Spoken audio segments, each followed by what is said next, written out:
That's the thing. 3, 2, 1. We're live. It's Kendall, or it's John. And Kendall. And today we're going to be doing face masks. And that's why my hair is crazy, because I don't want to get face masks in my hair. And because I couldn't find a shirt that I can get dirty, so I'm wearing my daddy's. Yeah, so anyway, it's like Thursday night, December 19th.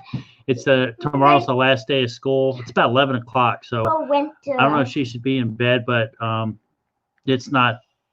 Tomorrow's like a fun day at school. Pajama day, I think it is. Isn't it, Kendall? Yeah, and guess what? Tomorrow we're going to King's Dominion. Yeah, and then her grandparents got them tickets to King's Dominion.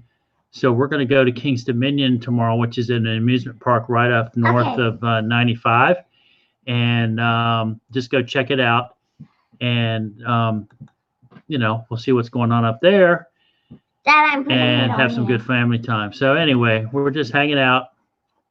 And she's going to do a mud spa on me or whatever. So I'll just hang out and do mud spa. I think Donatella's having an auction tonight if you're a reseller. And Jerry Whitney, Uncle Jed's auction shed. But if you pop in, you pop in. If not,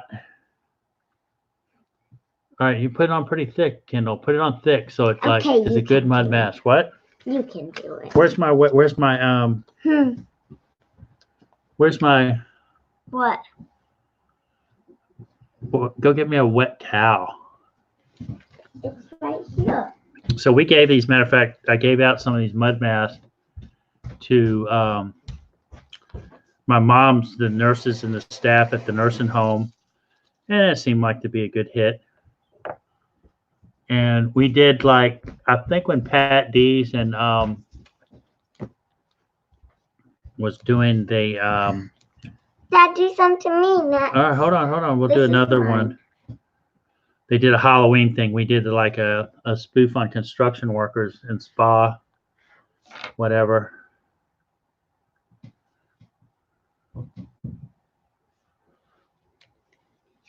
Yes, I know everybody's busy. We actually tonight, I went shopping with Brady. He went out shopping for Kendall and Cooper. And then we sold a washstand to one of the teachers at their school, art teacher. And so we ended up delivering that. And that was fun. And when I do deliveries and all that with the kids, I do pay them for helping to be a part of the business. So mine's not as good as Daddy's yet. But it's still fun, right? We're having fun. So tomorrow I've got a buddy coming over. We're going to work on, he's a retired buddy. He used to have a business called Heaven's Coach. And it was a neat business. It was going picking up dead bodies when people passed away. And he sold that business, or he got out of that business. It was just, man, that was all these traveling, delivering, you know, up to the airports. All right. So, and we've done this before, so this stuff actually does peel off, and I'll probably take a late night shower. I don't know how. But my dad needs to put mine on. Yeah, I'll put yours on. Hold on. So anyway, he's going to come over tomorrow and help with. We're still kind of trying to get our house cleaned up a little bit so we can lay some floor. It's not going to happen before Christmas. It will happen after Christmas. Dad, put this on, please. Hold on. No one's on. Somebody else popped in, I think. Who? I don't know. They're watching how crazy we are. But they're not typing. That's okay. Let's see. Hold on. I can't hardly touch my mouse now because I'm over. Let's see if they're over here. Nobody said hi yet. That's okay. Okay, Daddy, come on. Dad, come on. Oh, this got like a little tingle too, Kendall. Dad, ooh, that's going to make me look good. All right, you ready? All right, so here, go throw this away. We're doing mine because I'm cool and I'm... Kendall's cool. Yeah, she's a cool girl. That's why I wait patiently. So anyway, Brady and I, we went, did shopping. I got my replacement phone. If y'all, any of y'all that follow us, when I did the Christmas show. Remember that? My phone broke. I finally got it back from Sprint. Now, it hadn't taken them this long, to be full transparency. It hasn't taken them this long to fix it. I sent it in a little slow because I had a loaner phone, but I was realizing I was kind of avoiding loading some of the apps on the phone. But I sent it in, and they had it back to me within a week. But as soon as I got it back and turned it on, I think it was trying to open up or something. And so now my phone is kind of messing up. So we went to the Sprint store. They were kind of busy, but I'm going to go in tomorrow afternoon. No, not tomorrow afternoon. Well, I just realized what I said. Sometime tomorrow and get it rolling again and get my phone back going. How's that feeling? All right. Is it kind of tingling? It's tingling in my face. All right. You need to turn around so I can do the other side. So anyway, we got somebody else popping in too. So we're just doing daddy-daughter time on Thursday night. Last day of school is tomorrow. So this is like. Okay, turn that way. Turn that way. Somebody pop in this chat. And what the heck does Dad's Vintage Garage all about?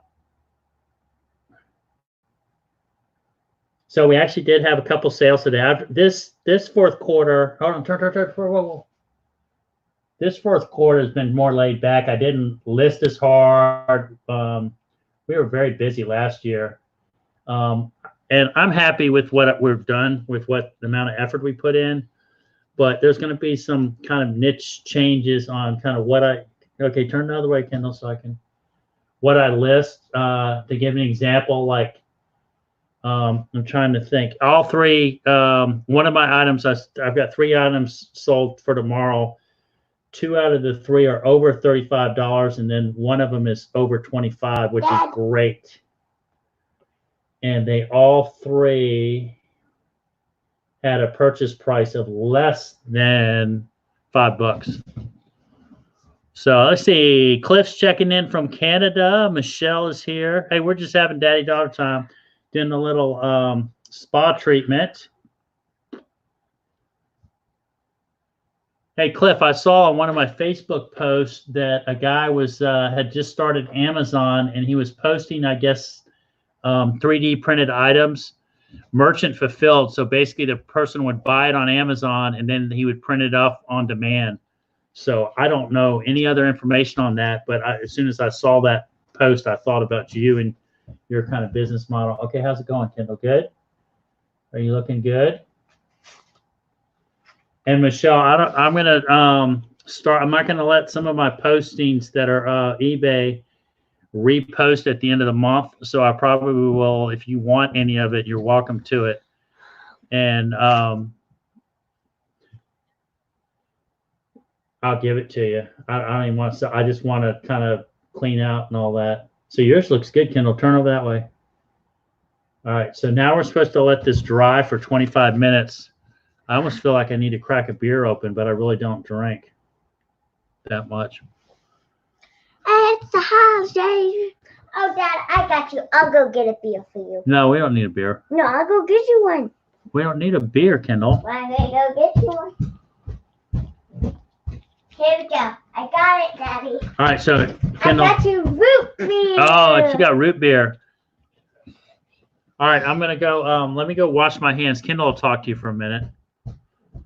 So that way I can't even touch my computer. I've got evidence on my hands. So, all right, Kendall. So just keep them entertained. Be respectful, okay? Okay. So tomorrow's our last day before we have winter break, and I'm super excited. And because tomorrow we get to go to King's Dominion. And today I have my class party, and I'll show you what I made.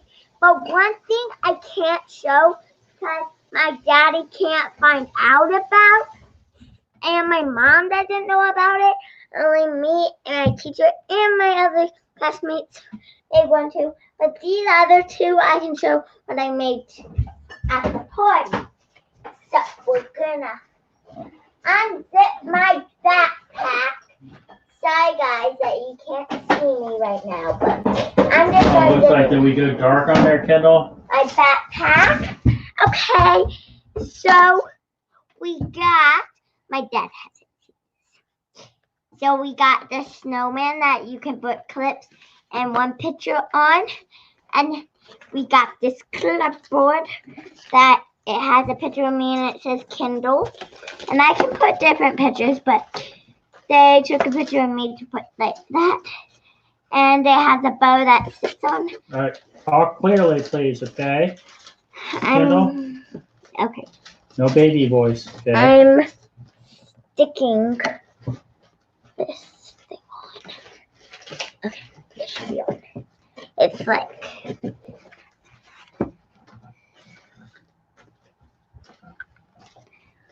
and it's cute. And I love the background. It's very colorful. It's very calming and Christmassy. And they painted it. And we glued the bow on. And this one, Dad, go get one of those things that are on that board over there. Okay, yes, ma'am. It's like a thumbtack deal. Okay. Okay, there you go. Okay. It's like you can put one of these on.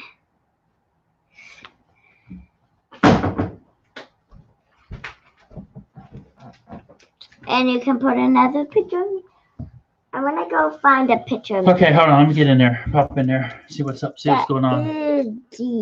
I'm gonna go find this picture. All right. Here, you. No. Let me get. You I gotta get back at my work desk. Look, Dad, Okay, you perfect. like it? I love it. Yeah, it's mine. I made it. So my dad's a hand. So anyway, Cliff. So the up and Michelle. So the update. I don't know. He's talking about that office furniture. I don't have anybody interested in the full lot, but I do have some mix and match. Somebody might be interested in the sofa and the desk. And I've got a matter of fact, text those people and give them some measurements. And then I got low ball offers on some stuff. But when I went over there today, somebody had already taken some stuff out of the office. It's hard to take me seriously, I'm sure, with my mud mask on. But so I've got to kind of rebuild the listing, and then I did post it kind of out of town. And some of these Facebook groups don't allow you to post out of town, but I basically it said, hey, I was honest of where I lived. I said my sister lives in their area, and that she was kind of part of the deal. So lime carbonated water. So, oh my gosh, this stuff is dry. It's starting to dry. It's root beer. Root beer. So I'm sitting down tonight. I've got my buddy coming over to help tomorrow morning. We've got the kiddos on the bus. We're going to pick them up early to head up to King's Dominion. And 3:15 or 3 or 3:30. I don't know what one. I like this one. I'm going to stay productive. I love my friend coming over. He's helpful, but also I do pay him a little bit because he is kind of retired, and he does still have child support to pay, and he's a good worker. So I don't have a problem with, but I like friends who are willing to come over and help just to hang out. So get some Facebook marketplace listings done. I've got a couple nutcrackers to list, and I was going to do like a 3 things. I got a marching band uniform, 3 nutcrackers, and then I've got a Memorex 50s diner radio CD player. And I think I'm going to put probably like $30 on each one choice and see what we can do. So I know.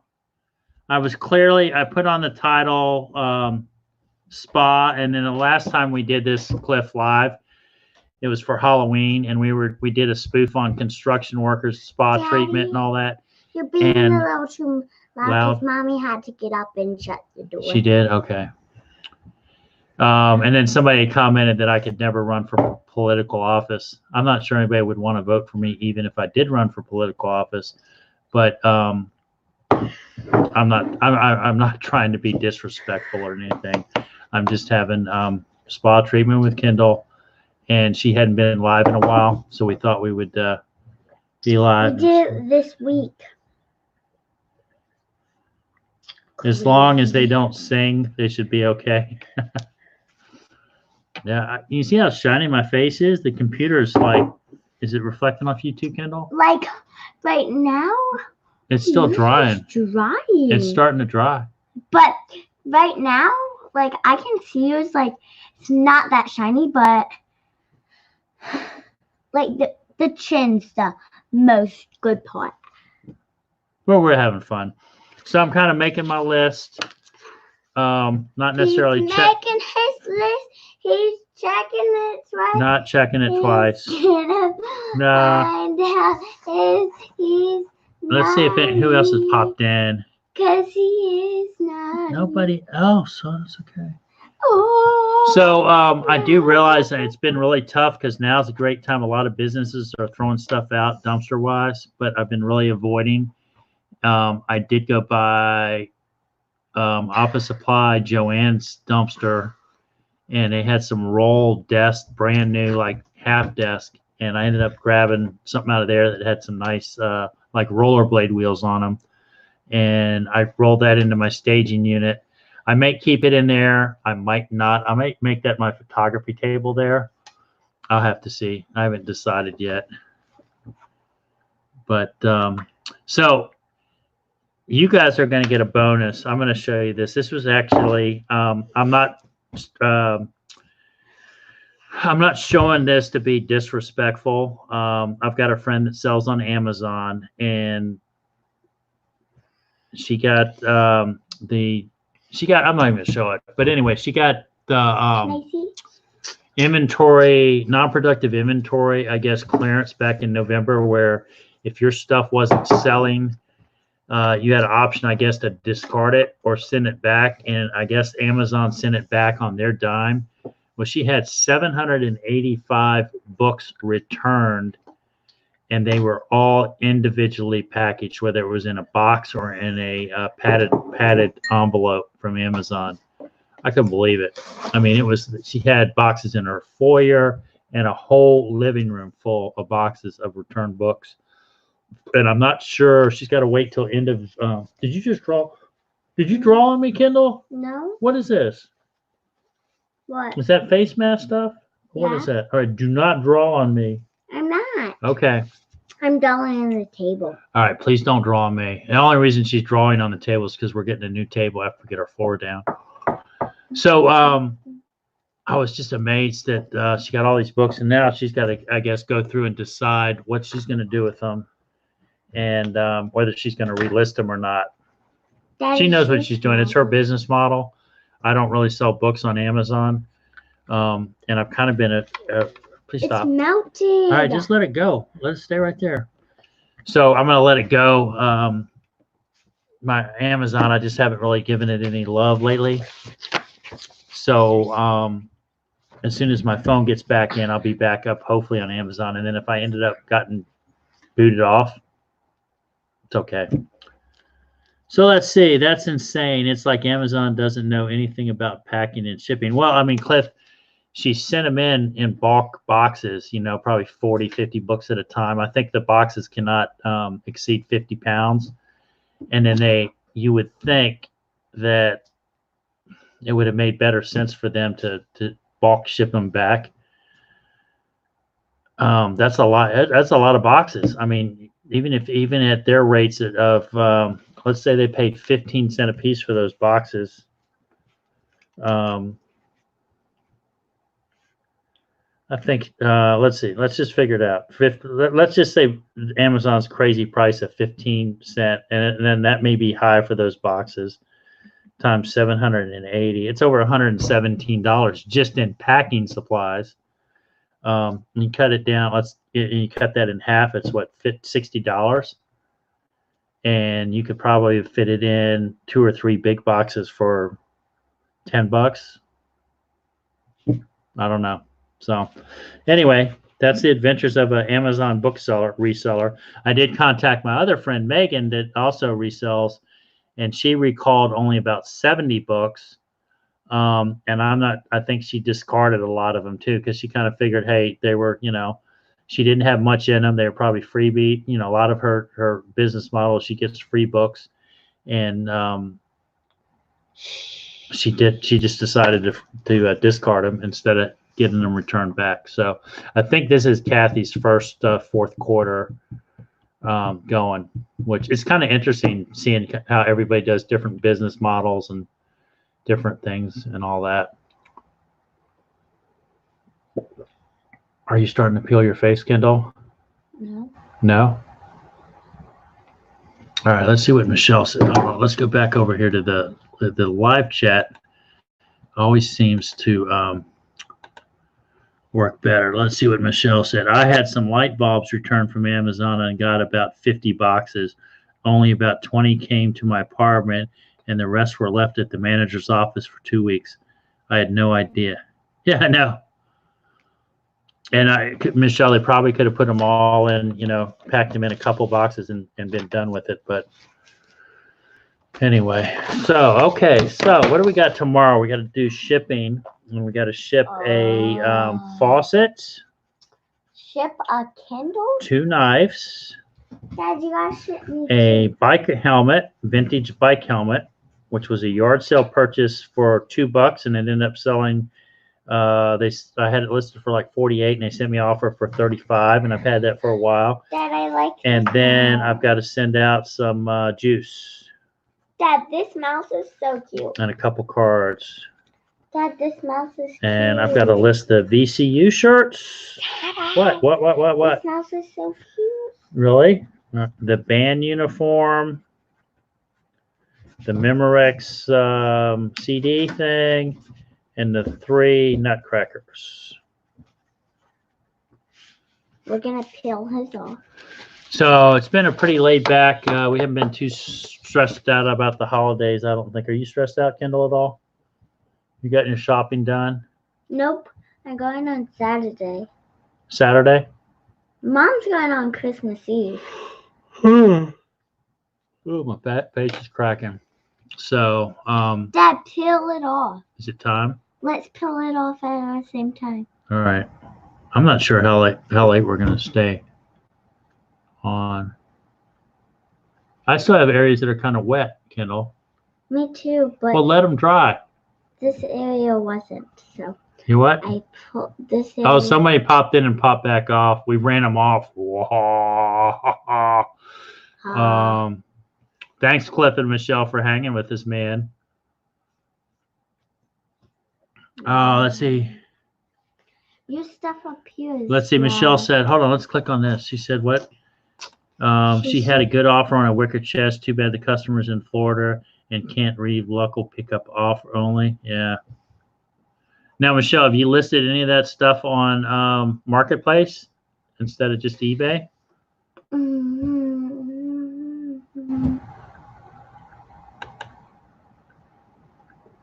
Marketplace, try it. So I'm going to rebuild the office, the $3,900 Marketplace ad that I just posted yesterday, and I've got a possible serious buyer for the sofa and one of the desks that goes up and down, and I'm going to give her first choice on it. And I do have keys to the office now, so that'll make it convenient, and hopefully we'll get that thing done.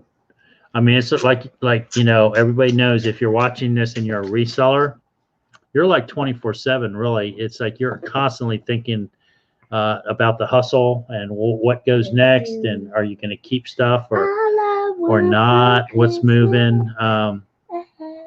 It was like we did our white elephant the other night. It was kind of funny. Some of the gifts that showed up, the guys were like, "Well, John, aren't you going to scan it?" And it was pretty funny. So, Dad, tell them a story about breaking. The raking? What about raking? No, breaking. So I have one of the guys that's in our men's group. We do.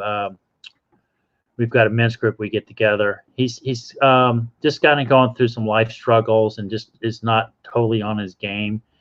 And so he doesn't drive anymore. He lives with his sister, and he goes to a program a couple days a week, and just trying to get everything kind of lined back up in his head. And I told his sister, I said, maybe he's got things figured out, and we're all the weird ones running around. But anyway, I told him that, hey, I would take care of the white elephant gift for his part of the program. And so I ended up packing some of my inventory. Okay, Dad, it's ready. All right, well, hold on. Let me tell my story. So I did like 3 different gifts. One was just an oddball gift that had everything from roach traps in it to suntan lotion to hand warmers to what else was in there? Pillow. No, that and some beanie hats and some phone chargers that were probably out of date, not style C. I guess they were style B or whatever. And then another one was a piece of some Sharpies, a custom piece of artwork that I had cut out of some foam board that was trash. I was going to throw it in the trash, and I just decided to do it. My face is getting tight. And then inside was a pillow that we thought it came from like Kirkland. I tried to return it last year, and we didn't have a receipt, and they said it wasn't theirs. They really did try to take it back, but they didn't. Oh, Cliff says you look like you have a superhero mask on, Kendall. Do you think? Some sort of mask. Or a professional wrestler.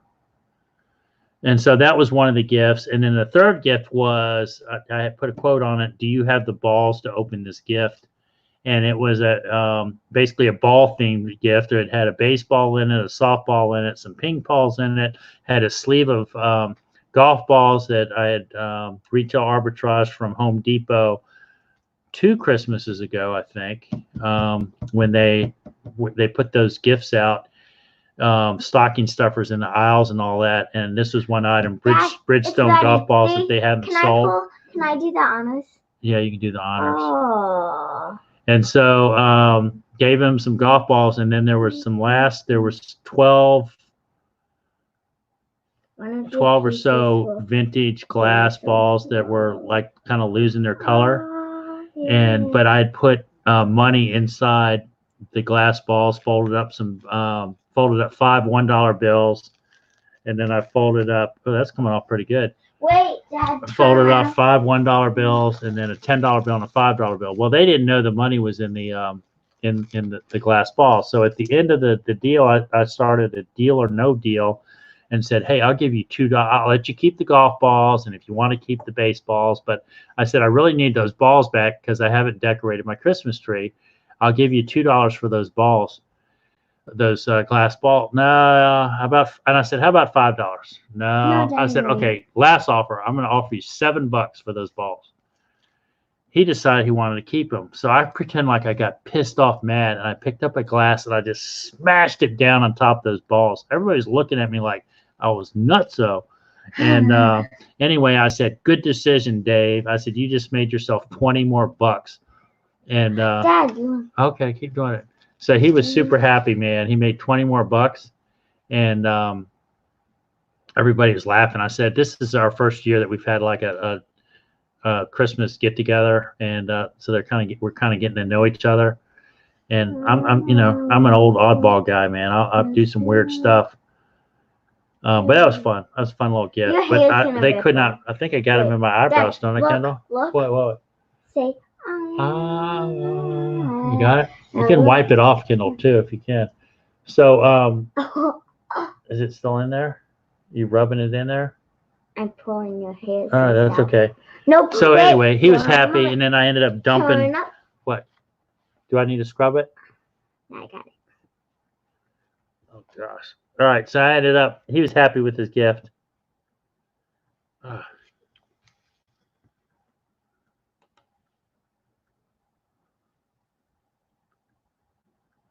Yeah, no, Cliff, you got to like clearly, and even if you do clearly even state, buy as is, parts only, they still expect it to be working. It's almost like you got to put a sign or a disclaimer. Yeah, can I have that? And then you really don't want to have to pay to ship it back.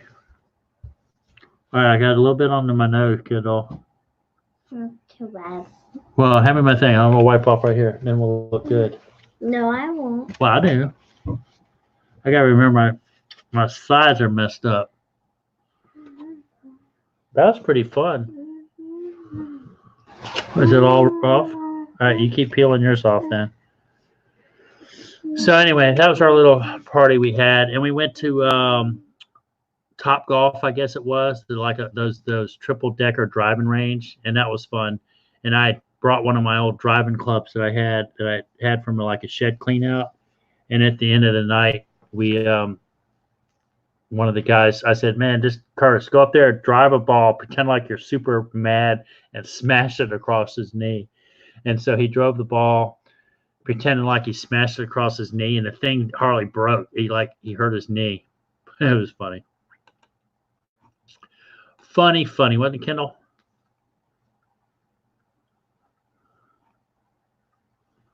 So. Dad, go back so I can see myself. Oh, there you are, Kendall. All right, so Kendall's working on her face mask. It's just super hard. Do you want me to peel yours off? Or you got it? You can go in the bathroom and do it. So those masks have been fun. Those were like a retail arbitrage from yeah, don't put all, we're gonna make sure we're gonna wash that towel too. That was a Walmart retail arbitrage deal, and I ended up, they were like labeled I think they were labeled 50% off or 50 cents. And then when I got up to the cash register, they were like 25. So I went up and bought them all. I bought 50 of those suckers. And they've been great little gifts. Kendall, don't drop all that stuff on the floor, okay? If you're going to rub it like that, go in the sink. Okay? Help me out. Help me out cleaning. You look like you have a unibrow, like right across your. Dad, can you help me? I could like you got it all over, man. No, don't pull it out of my hair. Oh, that's like, okay, hold on. All right, here, hold on. Let's do this up here. You might have to go scrub in the shower. You think? No, I'm not going in the shower. Or are you just gonna wake up with all this stuff dried on your face? Let me go upstairs to do it. Okay. Okay, I'm gonna. Please be quiet, because Mommy's trying to sleep. Tempting. Okay, good. Don't make a mess on the floor, please. All right. See you guys in 5 minutes.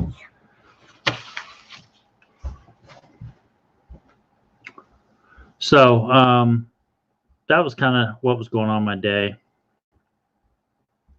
A couple of my buddies that I've been that kind of been having a tough year.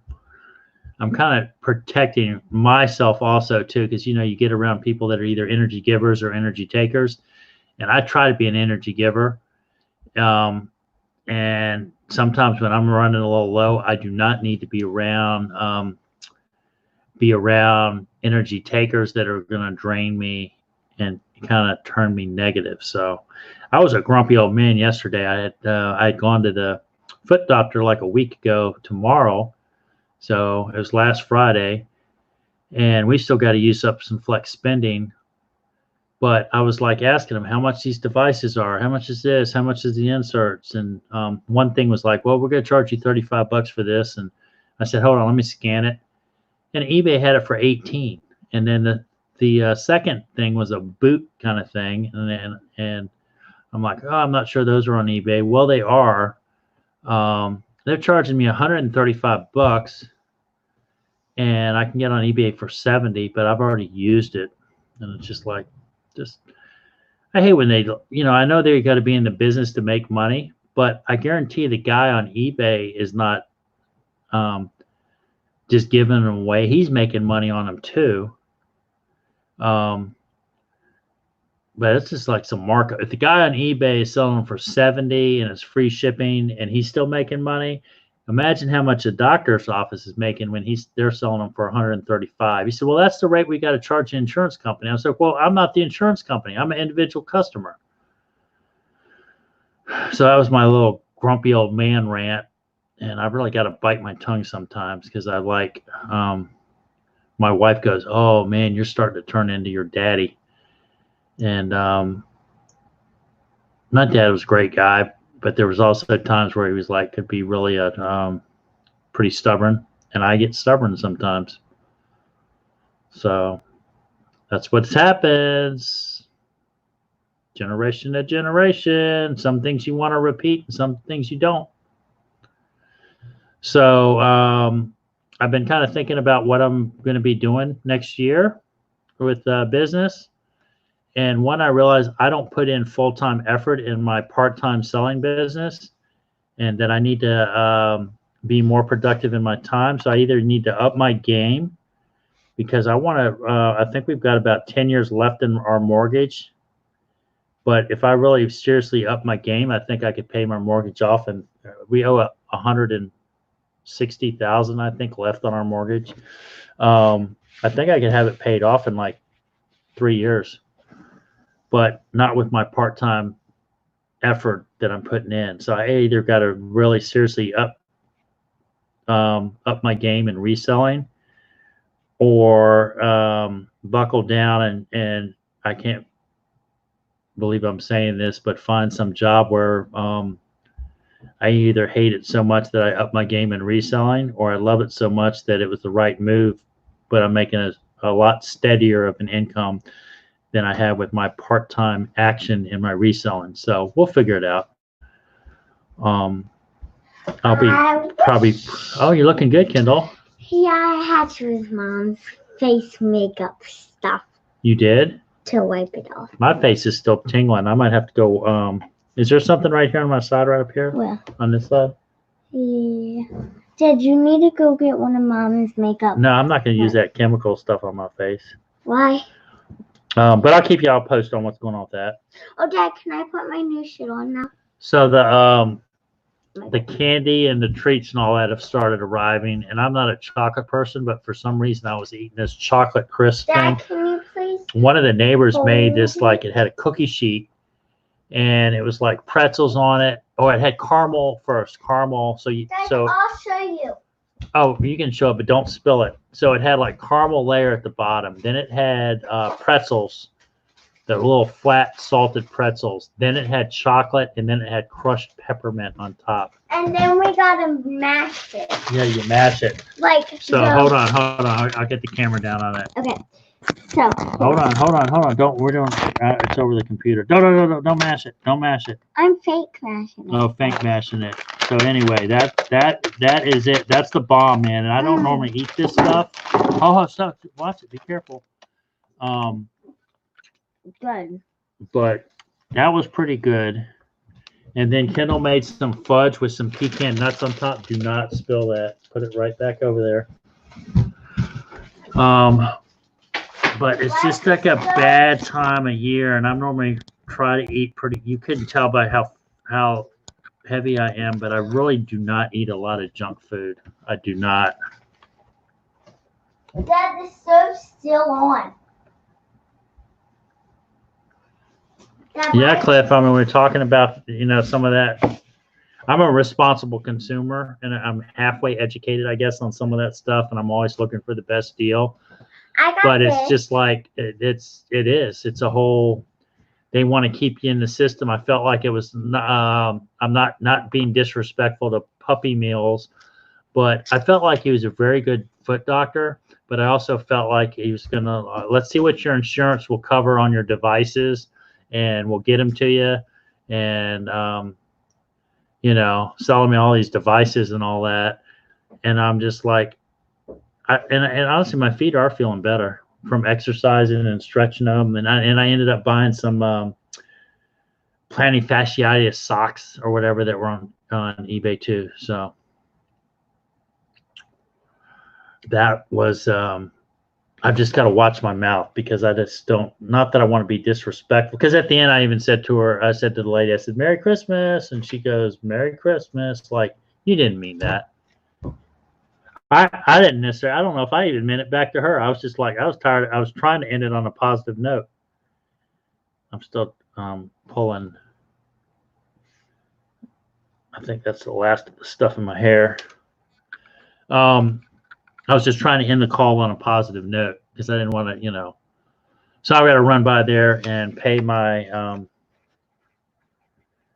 flex spending, and then we've got a little bit still left to use up, because I guess the flex spending card and flex spending, Cliff, if you don't know what that is, that's like you can take your your earned in your money that you've earned at work and put it on a flex card to pay for your health charges, and it's a before tax, so that income is not taxed. But the one kicker is you've got to use it or you lose it at the end of the year. You can't, like, it doesn't roll over to next year because it was earned income from this year. And so it's great if you know you've got so many co-pays, and if you've got kids and braces, or you've got contact lenses, or you need to buy glasses. Some drugs, your prescriptions are covered, but your over-the-counter's not. And so different, I guess, healthcare groups have different rules on it. But anyway, that was that's what I'm dealing with the healthcare stuff. So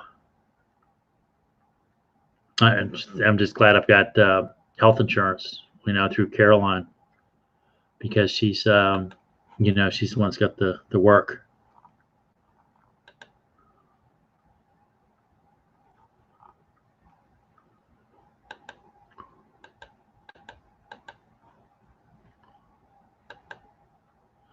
I'm starting to learn some of the, or not trying to learn, but oh,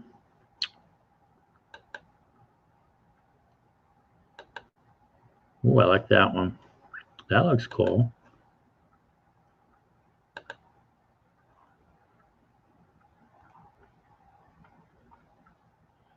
You've got the StreamYard. You can hide the StreamYard.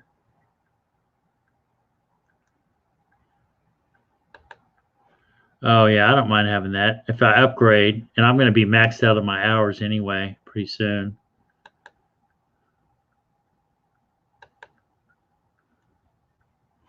You can upload and overlay. I'm sure that probably cost me extra. In different backgrounds. So if y'all are, if you're just popping in, I know somebody else just popped in, and thank you all too for the the 2 thumbs up and 1 thumbs down. I'm sure that was that guy that popped in and popped back out when we were doing spa treatment. I'm like, what the heck is Dad's Vintage Garage doing spa treatment? But it was fun. We had fun. Kendall and I have I have fun with all my kids. Probably more. Brady's just into all the. He was, Dad, you're not going to let me buy any made in China stuff. You're always like, don't buy China, don't buy China. I'm not against China, but I'd rather support made in the USA than made in China. I just, let's support America first. And we were talking about when we went to the gas station, Brady was getting pretzels, and they were out of pretzels, and so we ended up. I got a little sample of coffee, and then he got an icy, which it's like almost freezing here, but he bought an icy. And then we were at checkout, and we went by the newspaper rack, and I thought it was a great moment to talk about. Of course, blasted on the newspaper was, Trump gets impeached. And I asked him, now he's only, 11 years old, but, what does impeachment mean?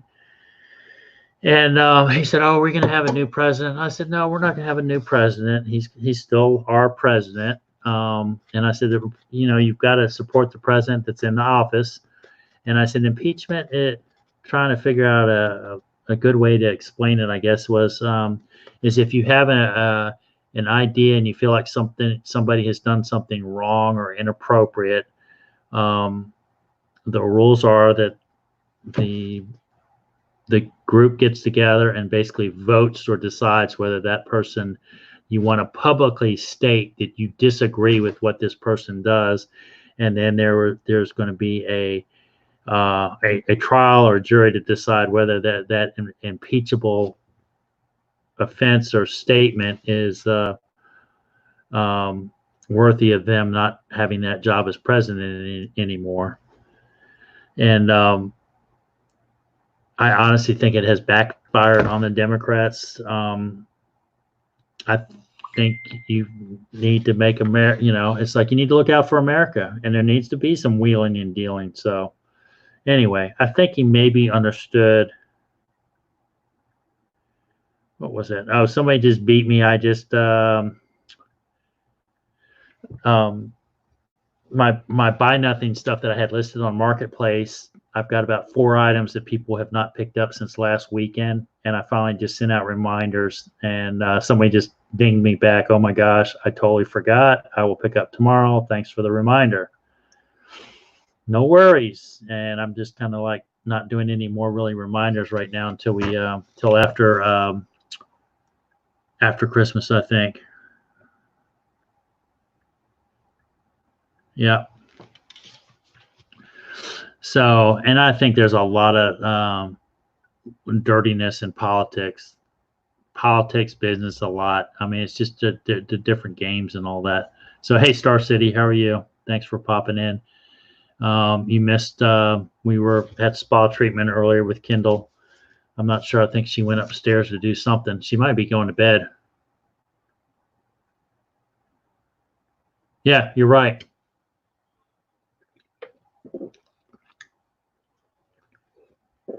I was talking to a friend. I said, man, just think how great it would be.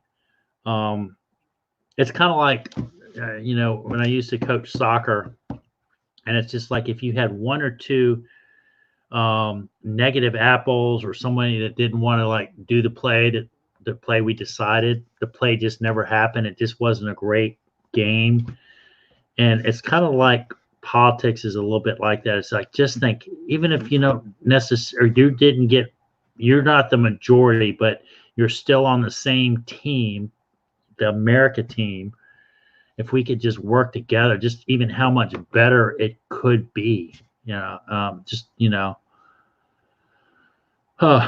so it's a good teaching point. It's going to be interesting really to see what how they try to draw this out the next couple through November, if they're going to try to keep this impeachment kind of hanging over the president's head through November, not send it to the Senate. I mean, I think that would be, I didn't mean to get on politics tonight, but it's just like, I think that would be crazy. I mean, it's just like, because then you really do realize that it's all about the election. If you try to hold off and not really move it over into the Senate until November, it really is about the election then, because it really shows that you're just trying to kind of, if it is as bad as it is, it needs to get knocked out now, move it to the Senate. Congress had their deal, and it was loaded more for the Democrats, and now the Senate, the way it is now, it goes to the Senate and it's more loaded toward the Republicans. So it'll be interesting to see.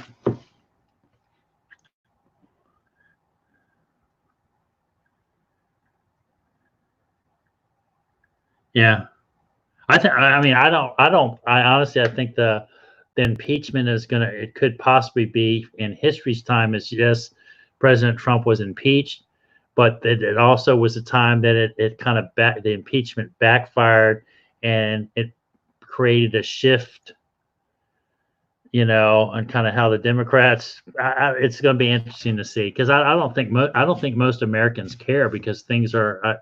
I think things are going great, or good for people, and I just remember when certain other people were elected, and oh, it's the end of the world. I still had to pay my electric bill. My kids still had to go to school. We still had to cook dinner. We still went down to Lake Gadsden, North Carolina, went fishing. I mean, it's you still have to live your life. So, yeah. So anyway, I saw that. Snobby, what's up? Thanks for your comments on the video the other day. You're up. Are you up early? Are you getting ready to do your show already? Yeah, that was great. I did my little packing video, and I had Snobby going on in the background, and it was great. He's got a group of nice ladies and gentlemen over there talking shop, and good little morning show going over there. Yeah, 4:52 here in the UK. That's 11:51 on the East Coast.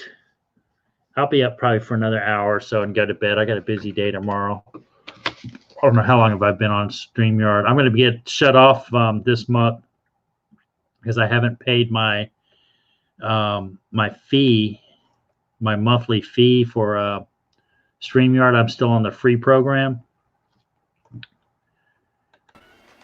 What's up? How long you been sitting there? A minute. All right. How are you doing, Cliff? I'm doing well. How are you? I'm good. I'm good. I just you come home and you see all the clutter, and we're making progress. It's just I wish I was quicker progress. I hear you. What are you printing? I'm printing another rocket. I just changed a few settings and it's a test rocket. It's basically something like that. Right. Oh, the fins are feathered, huh? They're fluted out, Yeah, they're so so to give it rotation. Cool. and it just tests the print quality a little bit by doing Right. that. Yeah. I changed a few settings on it. It's supposed to it'll apparently cut the print time on it down by about 70% of the original time.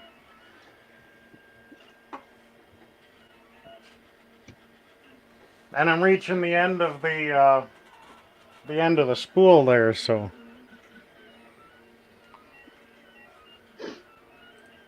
Do you splice another feed onto that, or does it like shut down and freak out if it runs out of material?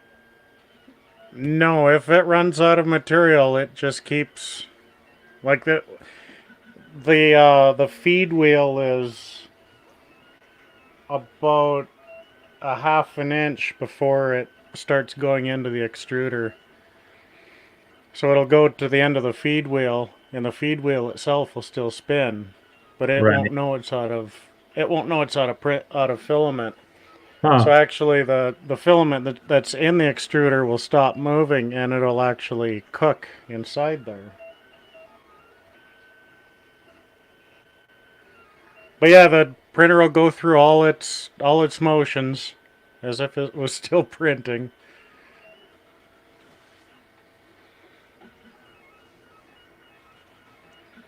But yeah, I'm reaching the end of the spool, so I'd rather um, use that up on something goofy Right.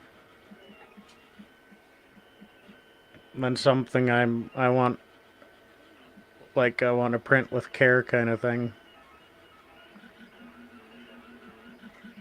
But if I'm here, I can snip the filament going in. If I snip it straight and then snip the new roll straight, I can just follow it in by hand, Right. and the feed wheel will grab onto the new filament, hopefully with no issues, and it'll just follow it in straight. But now that I've got it set up and running good, I'm starting to trust the stupid thing, and I'm going to bed Right. while it's still running. But I did move the smoke detector to just outside the office door, so like the heat rises, and the heat that's coming out of the office will go right across the smoke detector right away. Right. So if there is an issue, I'll be alerted fairly quick. Is that a pricey? If it like starts cooking the stuff inside the head, you better replace it, right? Does that Or mess drill up it out. or drill it out? Yeah. Yeah, and then hopefully hey Glenn, and then hopefully, like, you drill out what you can Hey, Glenn. without boring out Right. The the hole. aluminum. Yeah. And then there's to actually clear it out. If it won't go out the nozzle, you can actually heat the nozzle up to melting temperature and then let it cool down to, I think it's either 140 or 114 Fahrenheit. And then you can actually just Blow it out. pull the filament really hard, and that'll suck everything out of the nozzle. Like it'll kind of turn it Right. into a rubbery gummy consistency. Right.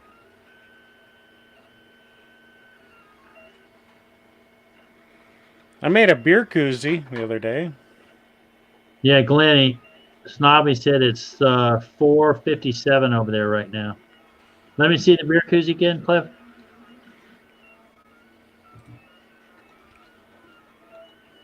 Oh, how do I switch that up? The other button.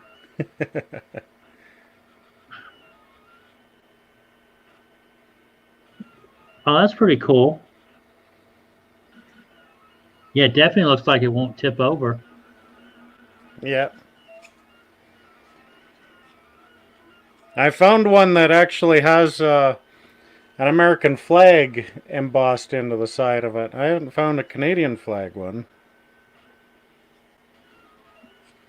It'd be cool if you did you did like almost like a cityscape, gridded cityscape design where you could cut out the windows wouldn't print, and you kind of had an outline of a cityscape around there. You could do that. Huh. You know what I'm saying? Yeah, yeah. I'm just visualizing it. That's pretty. It looks pretty cool in my head. Yeah.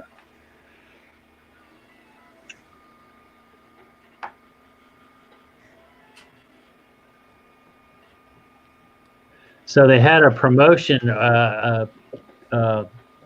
Siding company, construction company had a promotion. If it snowed 2 inches on Christmas Day, somebody would get free siding put on their house. And enter the contest, enter the contest. And I was like, man, I need to enter that contest because they said, 2 inches of snow on Christmas Day, but they didn't say Richmond, Virginia. They just said 2 inches of snow on Christmas Day. So I think some guy would say it snowed 2 inches of snow on Christmas Day. Your ad never said anywhere in your ad did it say Richmond, Virginia. Well, tonight they were running radio promotions and they said Richmond, Virginia. So somebody called them on it, I bet you.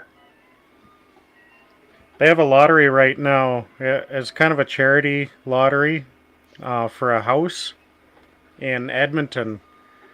And the tickets are $10 a piece. And you can win this house plus $15,000 cash for the real estate fees.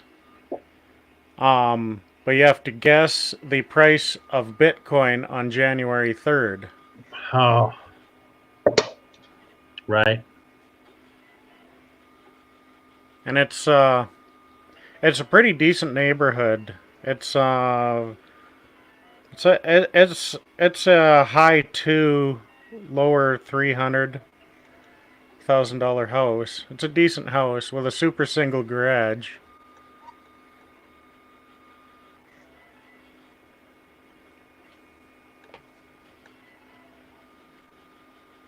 So Rick, Star City. I think we're like, is he up in Roanoke, Star City Picker? Yeah. Yeah. So he's a little higher elevation than we are, I think. But I think we're supposed to be at 65 on Christmas Day. It's going to warm up to 32 degrees Fahrenheit tomorrow. Oh. I'm actually, I was at the driving range last night, and it was cold. I was wearing my shorts and all that, and they had heaters and all outside heaters and all that, and it was nice sitting under those heaters. But then you get out there on the tee to tee off, and the wind was blowing a little bit, and I was like, I should have worn my pants. But I don't like going out and being all sweaty. So I'd rather wear shorts if I have to. But I always think about what happens if I'm driving and, knock on wood, I have trouble with my car and I'm stuck on the side of the road. Standing there with shorts on is not probably the best thing. No. So Rick's got 60. He's saying 60.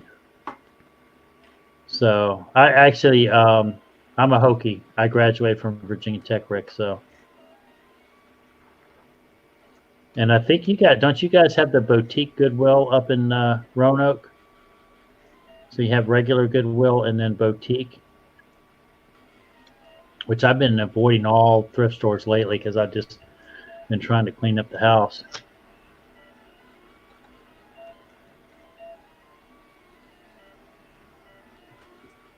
They had Star Wars wrapping paper at Five Below tonight.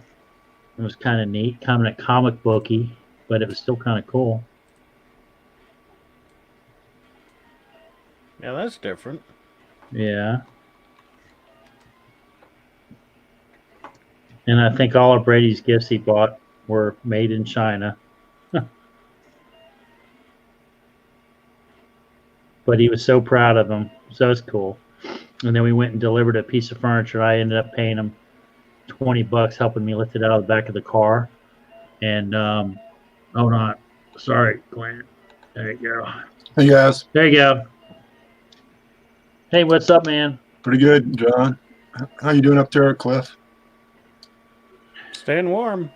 Well, how cold is it? It was like 30 this morning here, you know. It's minus 13 Celsius.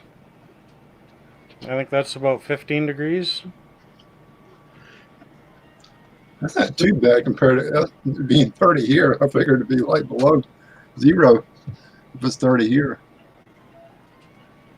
So 8 degrees Fahrenheit. It's 8 degrees Fahrenheit. Okay. So Rick, very rarely do I shop Goodwill, and very rarely do I donate to Goodwill anymore. But I did the other day. I was helping a buddy of mine clean out some of his stuff at his mom's house, and we took a load to Salvation Army, and they were selective. They took they took some medical stuff, some crutches, a transfer chair. I kind of meant to keep the transfer chair, and then it ended up getting donated or whatever. They didn't take a headboard. They didn't take mattresses and all that. But anyway, while we're standing there donating, over there on the ground was some tripods and some square umbrella lights, like photography lights that had the white covers, and they were kind of black. And I said, "What's up with those things?" And they said, "Oh, they're going in the trash." And I said, "Well, you didn't." I said, "You didn't see it because you're not allowed to scavenge or take anything away from the thrift store." I said, "Can I have those?" And he said, "Yeah, you can have them, but you got to pay me $5." This is one of the volunteers that was working there, and so I went over there and looked at them and kind of peeked in, and it had 4 sockets, and they had compact fluorescents in there, and it had double switches on the back, and it had a fuse in the back. So it was worth $5. So he said, "Oh, that's my cigarette money." So I gave him $5, put him in the back of the truck. But most of the time you're not scavenging. Although the last time we did do Goodwill, there was a skateboard that was laying there, and I asked about it. The boys were with me, and they were like, "I thought you weren't supposed to take that stuff, Daddy." And I said, "Hey, it doesn't hurt to ask." And the guy said, "Hey, take it." And he said, "Your kid will probably appreciate it more than anybody that gets it here at Goodwill." So. Yeah, you found it on the side of the road, right? That's what the official word is. You always found it. Like you said, you get them in trouble and you get in trouble again. Yeah, I just I'm always respectful of them. I don't squeal on anybody. I was at the golf range last night, and we were doing our gift exchange at the bar, and one of the security guards kept one of the guys from bringing his gift in because he had this big huge box that had a small stereo system in it, and the security guard wouldn't let him in. And so I saw that. I went up and said, "Hey, listen, we're having a party." One of my guys couldn't bring his box in, and the guy goes, "No, bring your box in, man. You guys are doing a party, whatever." Who is the security guard? I said, "I'm not tattling, but I said I need to get the box in." And he said, "Oh, tell him to bring it in. It's not an issue. They'll figure it out." I did get some I ordered some wings and got some disgusting celery, and it's another one of my grumpy old man deals. But I called him out on it. I said to the waitress, I said, "Would you feed this to your kids?" And she said, "No, that's disgusting." And they ended up comping the $11 for wings, and I ended up giving the waitress a bigger tip. But if it's not right, I want it right.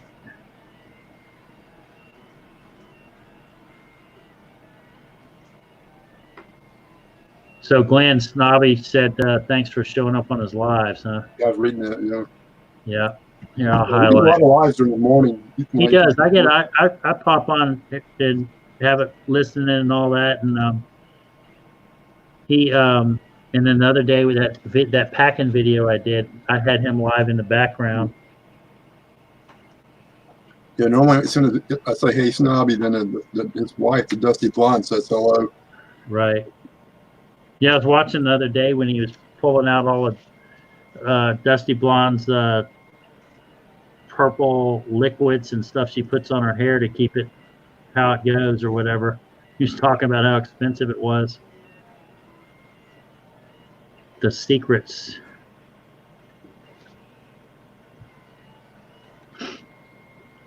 So you got anything going out tomorrow, Glenn? Nothing tomorrow. Nothing yet? No. Here, I had 4 sales in the last 45 minutes. Oh, good job. I have everything marked down, 120% discount just to get it out of here, so. Yeah, I was telling Michelle earlier, I'm going to kind of clean out a lot of my stuff so it doesn't repost at the end of the month, and kind of be a little more selective on what I start listing, because I really want some kind of, I feel like I've learned enough now I can deal with some higher priced items. You have to do just about the same amount of work. Right. I don't mind boxing stuff up. I'm good at crating, boxing, shipping, I think. Thanks for stopping in, Michelle. Good night, Michelle. Hello, Michelle.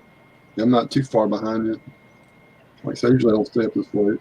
So I got to get up about 6:30.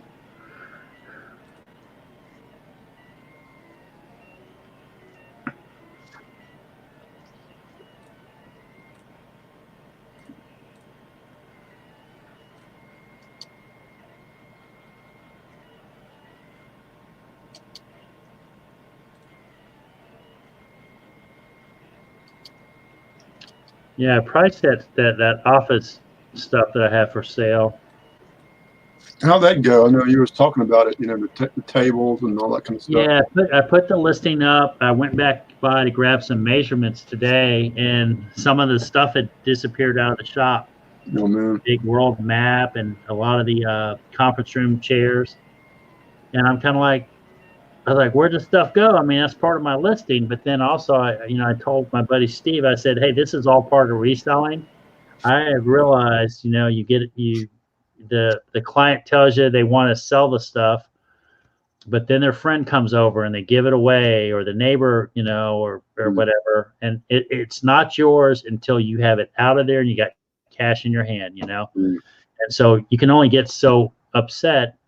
I know the guy that took the map and took the chairs, and he said, oh, he could bring them back if we, but then now I've got another person kind of in the loop to split the loop with.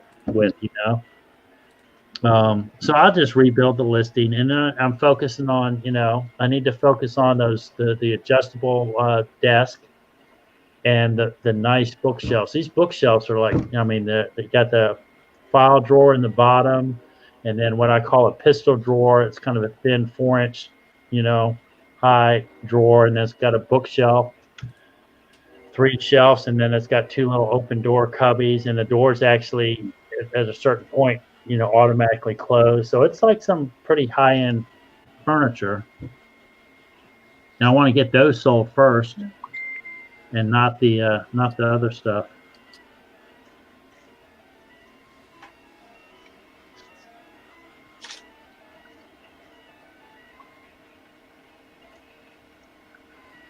And those fold-out Christmas trees that I had that I got. Yeah, I remember. I'm sure those last a couple of weeks ago. I had 8 of those, and I still have 8. Huh. I thought for sure those things would sell. And I'm just going to go about marketing them different next year. You had them like marketplace, or you had them on like eBay or something? I didn't put them on eBay because I didn't want to really have to do shipping, but I had them on multiple Facebook pages. I put them on Craigslist. I didn't get any bites. I don't know what happened. Well, when did you list them? You almost need to list them probably in October or November of that. Yeah, I probably should have been a little earlier. And I think next year I'm gonna I need to find where the kids are shopping they're in all the old tobacco warehouses and loft apartments downtown that have the nice, the wood floors and the concrete walls and the high ceilings but have very limited storage. They'll sell to those. I just didn't mark them as right as the right place like I should have. So.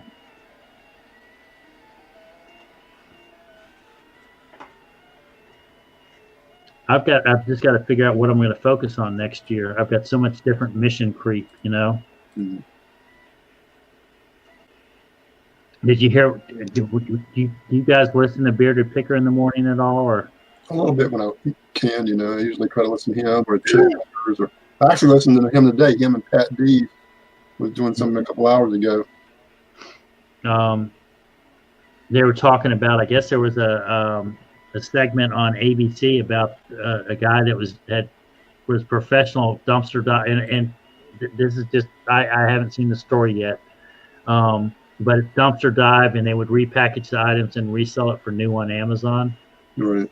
And boy, that's bad PR for Amazon. Can eBay, you pretty much can get away with, right. Not that you're trying to get away with something, but Amazon portrays itself as new. Yeah. You've got to have it manifested right. Where your stuff comes from. But I have to admit, I dumpster dive some, and sometimes I find perfectly brand spanking new product. Oh, yeah. Nothing wrong with it in the dumpster. Well, I watch like Steve and Steph, Sarah and Jackie, and they pull stuff out before, and it's like brand new box sealed sometime, Yep. So, I mean, just like those K cups I got a couple weeks ago, that was what 200, 2 or 300. What? So, and I'm not the only one I'm on a couple of Facebook dumpster dive groups, and it's like everybody's finding those things all over. All the companies throw them out. I guess they do. I didn't realize they had an expiration or a Best By date, but they don't. If they expire, let's say November 1st, you don't stop using them just because it says November 1st is Best By date. You usually get probably January. But I'm not sure. I've never had one before, but I'm assuming about January. It's not like milk, Milk, right. You don't smell it, it's bad. Right. I mean, it's like I've heard of people having tea bags that are past date by 5 years and they're still good. Coffee, I can't imagine coffee going that bad that quickly. Well, coffee does have mold in it. And then if it's sealed, it does okay. But like I said, once you open it up like a bag, half-pound bag, but a K cup is sealed. And all that. It's just only one time use, Right. K-cups are they're flushed with nitrogen.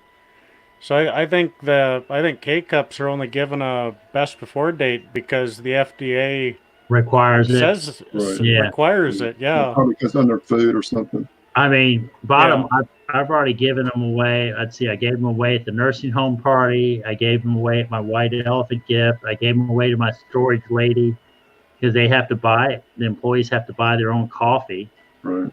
And so that was a hit there. And then my buddy that's a fireman paramedic, he said they got to buy K-cups at the station. And so I'm going to give him a load for him. I don't even have a K-cup machine. So, but I couldn't pass them up. So it's like the other night I got some 6-pack of beer. I think I could have gotten a case of 24. Well, it probably would have been about 22 because I think there probably were a couple bottles that had been busted. And I know darn well it was probably somebody bought a case of beer. They tried one beer. They didn't like it. They brought the case back. And so now a 24-pack was a 23-pack, and they threw it away. Threw it in the dumpster. It's crazy, So, and that, I mean, how can you mess up a beer bottle? How can you contaminate a beer bottle? You can't do, So I understand people think it's gross. And it is gross. Some of those dumpsters are gross. Oh, If yeah. it's gross, don't do it. You know. Yeah. But that helped me get through college, honestly. But like even my dumpster here is only like 25 units here. Yeah. I'll put it up, and I get like a lot of coupons, like for free hamburgers or something like that, or a half price, or get the good hamburger, like burgers in the high end. Get this free, and I'll look in there, and look for others. And if I see them, I get a long stick with a piece of duct tape and hit the bottom. But if it's got gooping on it, I'm going like shaking the stick. I'm not touching that. Yeah. Especially throwing in there. What I had like 3 or 4. Right. Chick-fil-A and stuff like that. People just threw in there. They didn't even look. They look at it, throw it away. I said, man, they're throwing away, $25 in free food. Yeah. So I know, like my when you get a newspaper circular and you got certain coupons, like Dunkin' Donuts, occasionally will be like a free coffee, or buy one get one free. My source for free coupon circulars is the nursing home, because all those mailboxes, they don't put all the junk mail in the mailboxes. They kind of leave it out in the tote. And if I get it, I normally have to be there like the day or the day after, and I can grab all those coupons. That's my source. Certain neighborhoods get certain coupons. So a lot of times, certain, if like a certain apartment complex, if they go to open the mailbox, get it, and throw it in that garbage can right next. Right. There might be 100 mailboxes there. Right. So you can get 5 or 10 coupons for free.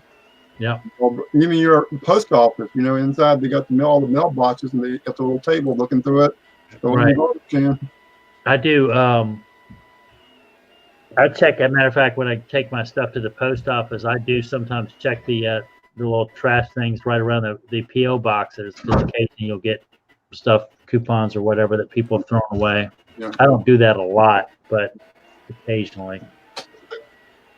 Yeah, I did that in college. There's the junk mail garbage can right beside the postal bank in the lobby of the apartment I lived in when I went to college. So I just dig through there on coupon day when A&W sent all their coupons, and everyone just threw them away. So I'd get about 30 packs of coupons. Right.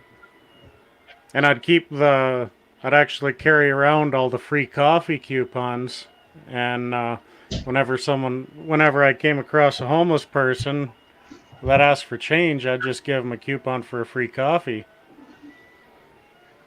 So Snobby, you can post a video. I'm not sure how you do it. I've never done it before. Look on Garage Flips, or I think he goes by different names, Garage Sheds or whatever. But he has a video on how to do it. You put a video on your eBay listing. Yeah, it's flippertools.com. But Lonnie does have a good video on that. Yeah, there's a couple others out there I heard too, but he actually showed like a video, especially with like stereo equipment or anything like that. It really helps, if you can do that.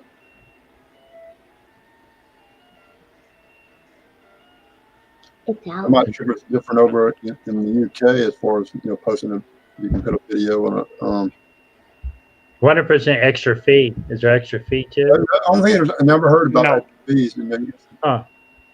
How you do it, I'm not sure. Because all it works out to doing is like for me, I posted the sample video to my YouTube page, and then you go to flippertools.com, and you take the URL for that video, go into Flipper Tools, and it gives you an HTML code, which you go back to your eBay listing and put that HTML code on the bottom of your description.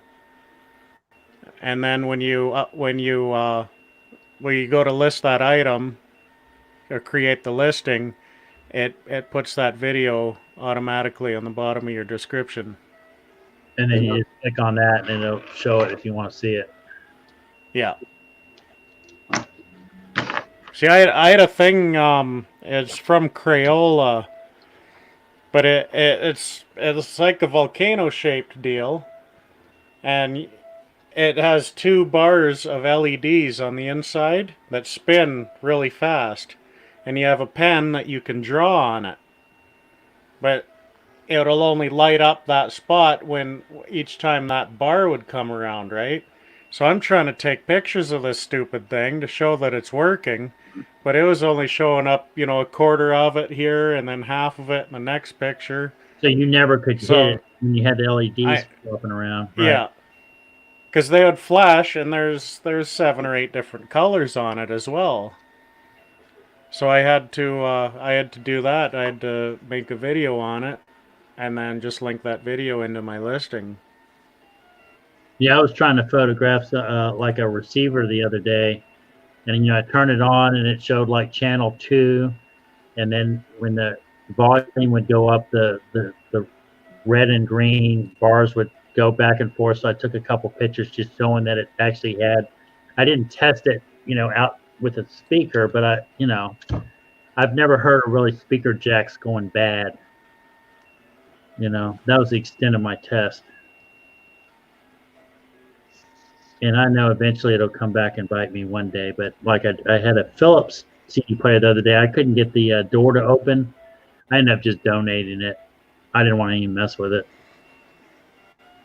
It was a nice one, but I think they were going for like $40. But I couldn't. The door wouldn't open. I think there was a disc jam in there or something. I just couldn't. I didn't want to mess with it.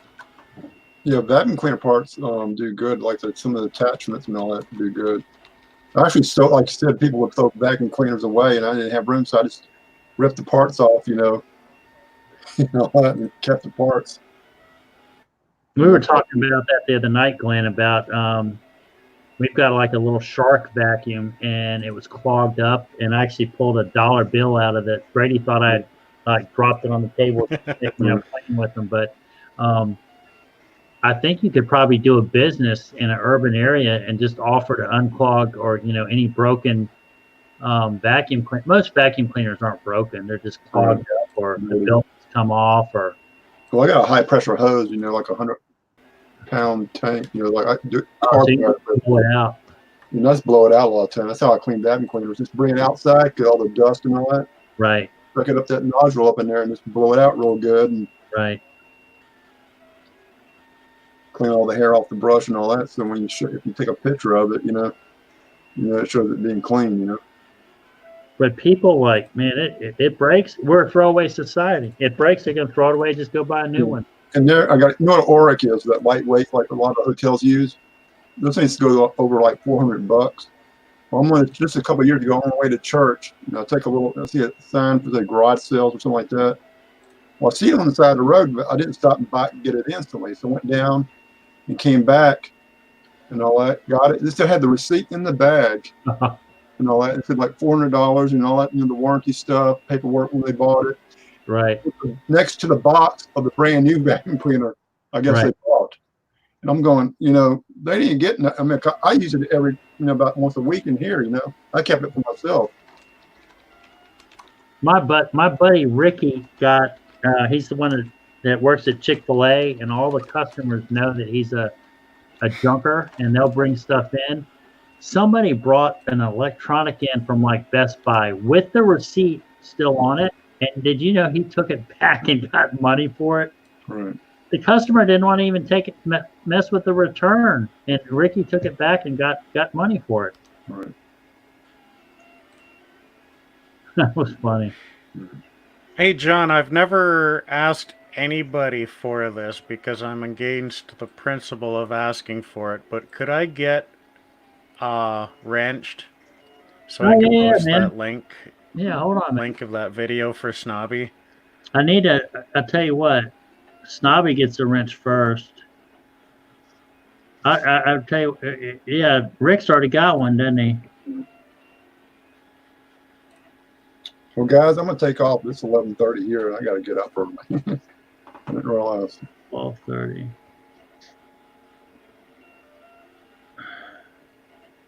Good night, Glenn. It was good seeing you Yeah, again. thanks for popping in, Glenn. Okay, man. I'm sure I'll see you, but have a good Christmas. You too. Both of y'all too, if I don't see y'all. Yeah. Yeah, Merry Christmas.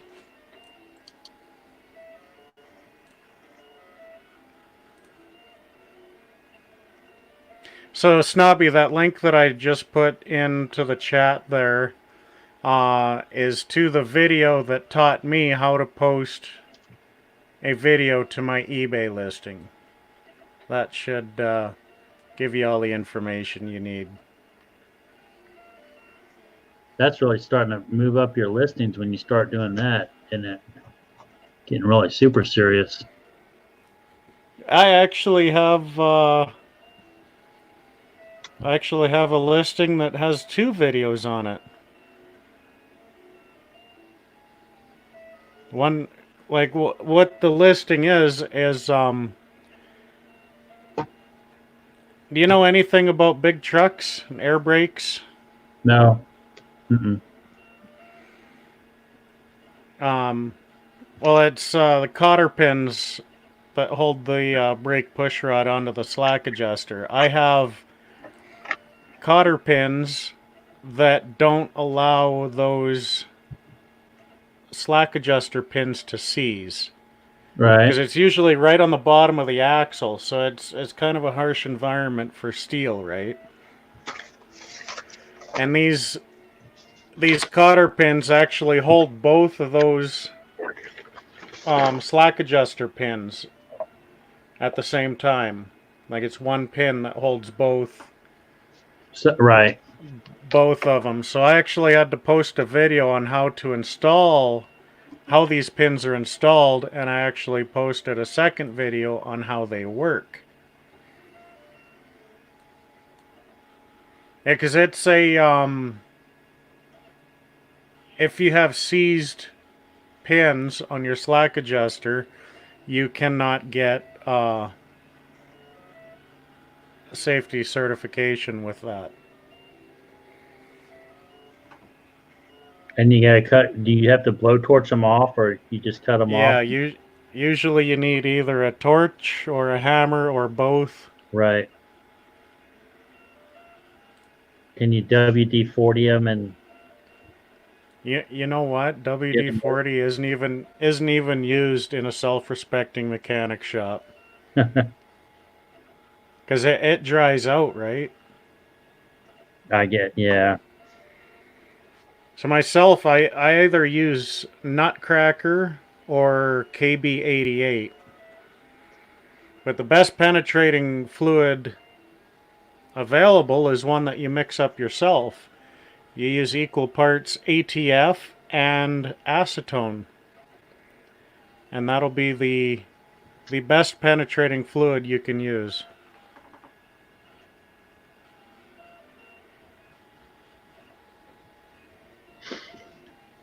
Was it PB Blaster?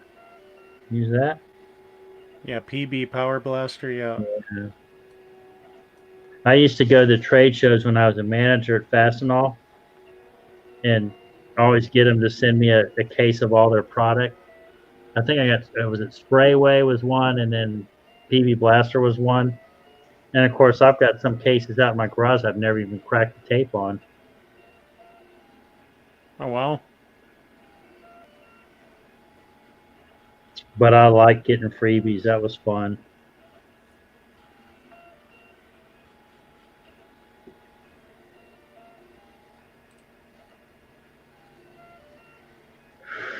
Oh, man. Are you going to do a late show tonight, Cliff? I don't know yet. Probably not. It was nice seeing Jody the other night, too. Well, you're a nice guy, too, but I mean, he's a nice guy. Kind of quiet.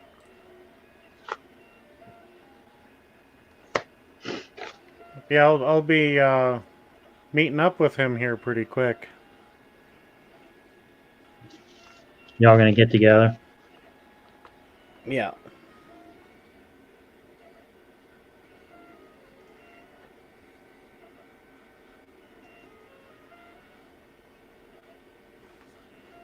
I've got to do another reseller meetup here in Richmond, and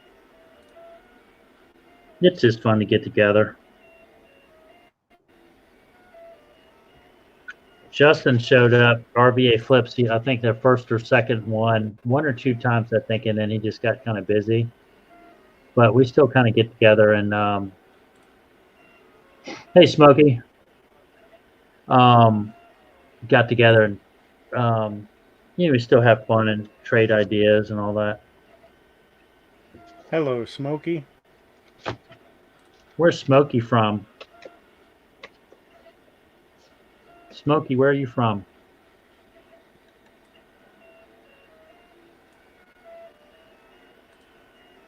All right, so Snobby probably knows Smokey.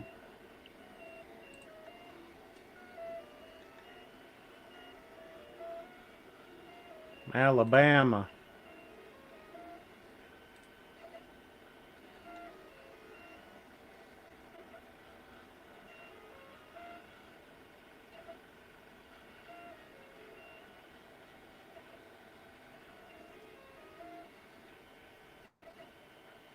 Just looking at Smokey's videos, the dude looks like he likes having a good time. He likes eating the hot sauce.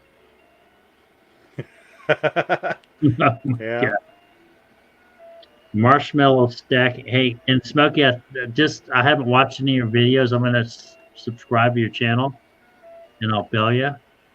But the best thing, just even before I've even looked at them, is it looks like you got some short content, which I like. My attention span's about 10 minutes. And you've got 1:47, you got 30 seconds, you got 6 minutes. It's perfect. That will hold my attention.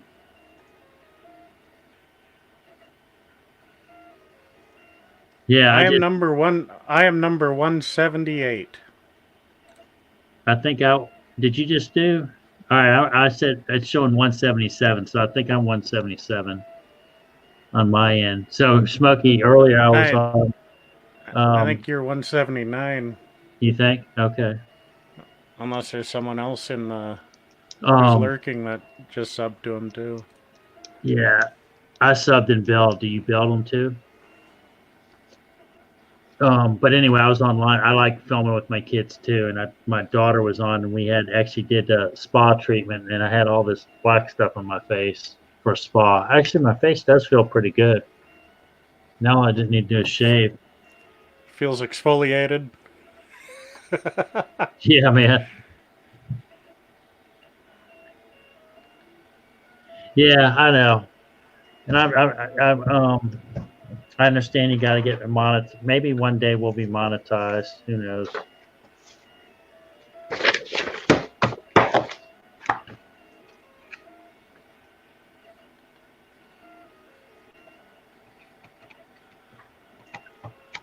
That office I cleaned out. A couple of the plastic totes I got had business paperwork from like 2004, 2005.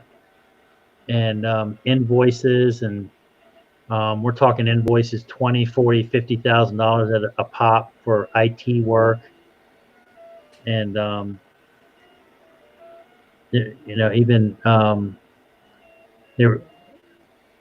even small companies, having to pay when you realize how much you got to pay for all those firewall security and all that. It's big money. But that company had been sold out or whatever, and it, 15 years ago, and so it all went in the dumpster.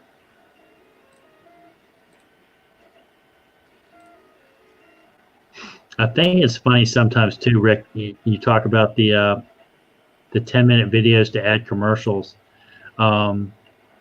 Some of the commercials that pop up on different people's channels, and some of them are kind of matching on what their thought process is, and then some of them aren't, like an NRA commercial, or especially when all the elections were coming up, all the political ads were kind of funny.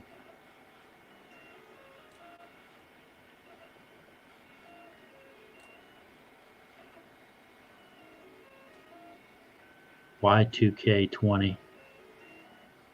Are there going to be any crashes? That's pretty funny. Probably as many as on the last one. Yeah, you remember that? I had Yeah, it was late 1999. I actually came across. It was kind of in a novelty store. It was a Y2K countdown clock, but it had a 2-year warranty on it. It said right on the back, a 2-year limited warranty. That's funny.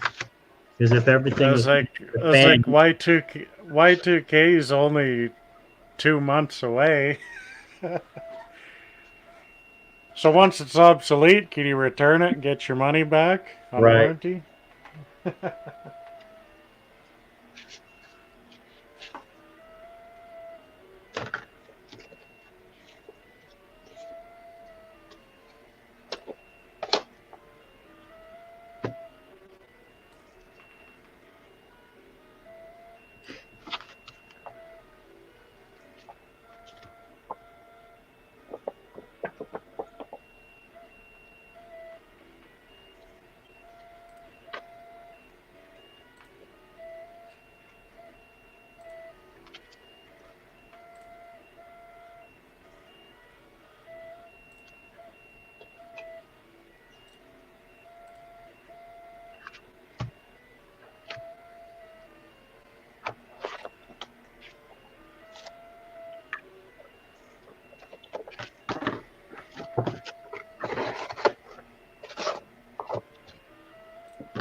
So my wife had bought this big pre-cooked ham tonight, or she'd had it in the fridge, and it was time to cook it. So I ended up slicing it up in slices, and I ended up cooking it on the grill, even though it was already cooked.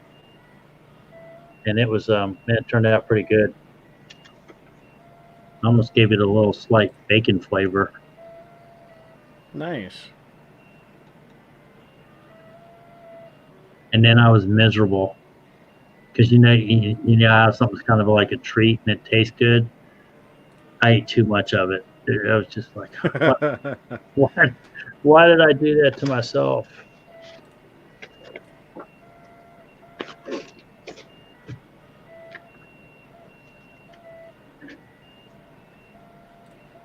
So I'm trying to get the last of our Christmas cards sent out.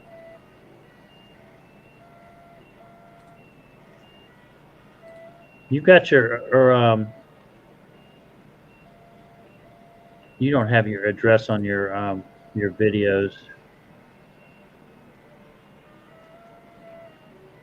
I have it on my about page.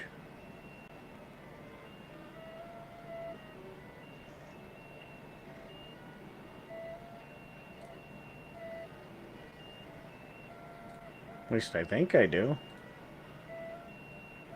I can. I've got you on Messenger. I'll message you.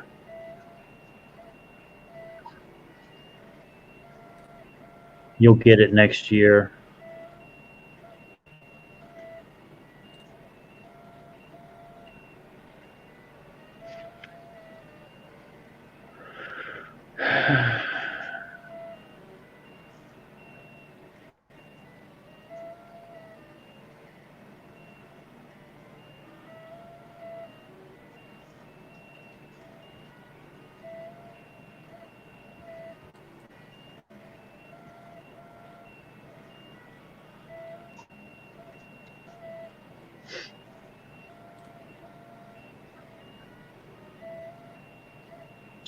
I was watching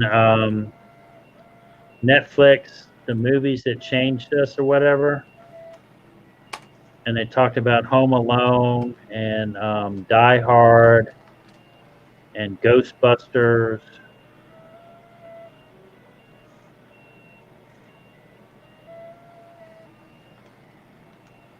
And I guess the guy that helped with Ghostbusters originally had done like you remember Bill Murray and Stripes? That used to be a Yeah. fun movie.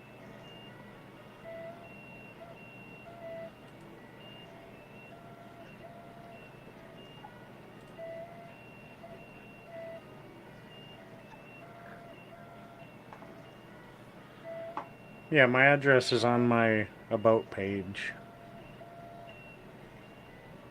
And that's on your Facebook or what? Or what? On What's your YouTube. on YouTube about page? Yeah, you go to my channel and then go click on About. Oh, okay, gotcha. There's a link on there too that will help you out should you decide to sign up for StreamYard.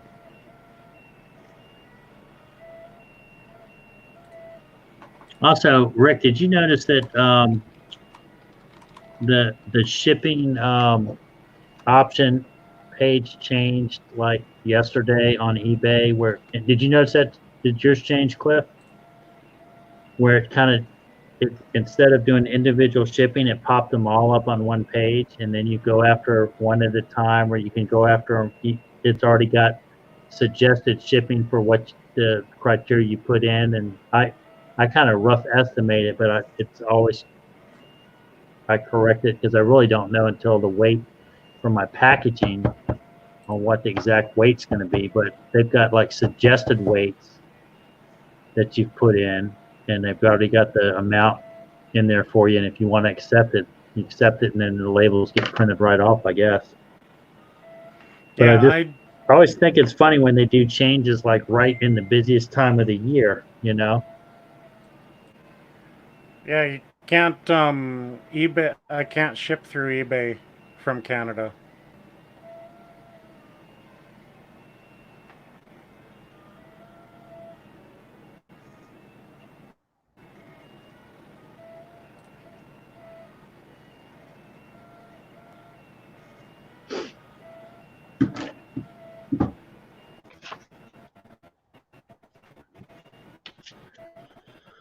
Oh man.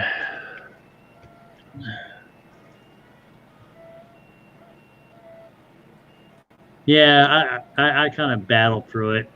You click on each one. The only thing I like how it prints. I've got like half page adhesive labels, so when it prints two addresses on one page, the one that doesn't have an adhesive, I'll get a tape on the package, and then also it's kind of like you got to go back and look at the address and match it up with the package to make sure you're putting the right label on the right package. And I'm sure there's ways to figure that out a little better, but Scott Swift Seller, he puts the first few numbers of the address on the box when that's he packages it. Yeah.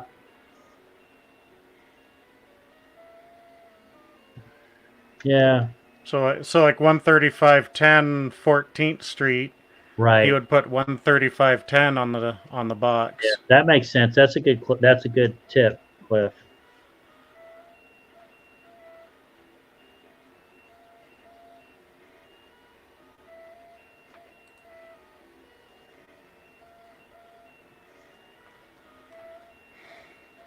So Rick, last time when we were going out to Nashville at Thanksgiving, we were stopped in was it Abington?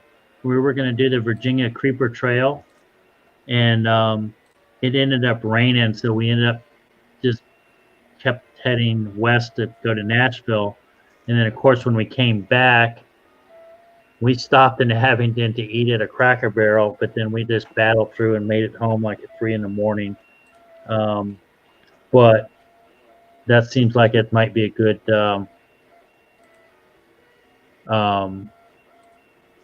good little side trip or whatever, the Creeper Trail. I mentioned that the other day in a video too. I've got a dynamo printer that I bought from an old Lulu LaRoe consultant at a yard sale for like $10. And I need to get it set up. I just haven't done it. That's where I got my lights and my dynamo printer. I haven't used the dynamo. I had the lights, but I think I'm going to start using the those lights that I got at the Salvo Army.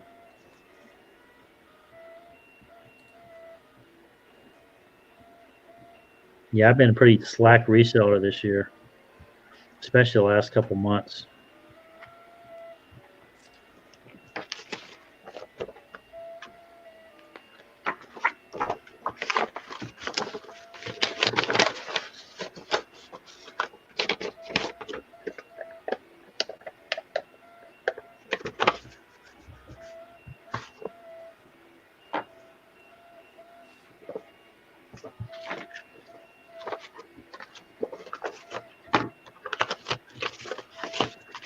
Boy, it's an exciting live, isn't it?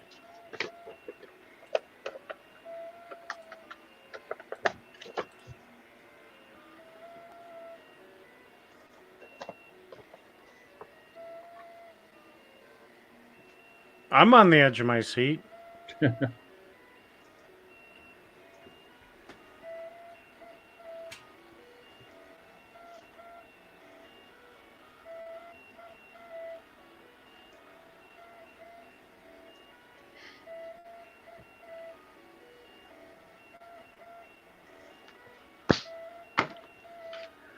So I am putting, how about that, Cliff? How you like those stamps I'm using for my Christmas cards I'm sending out? Oh, cool.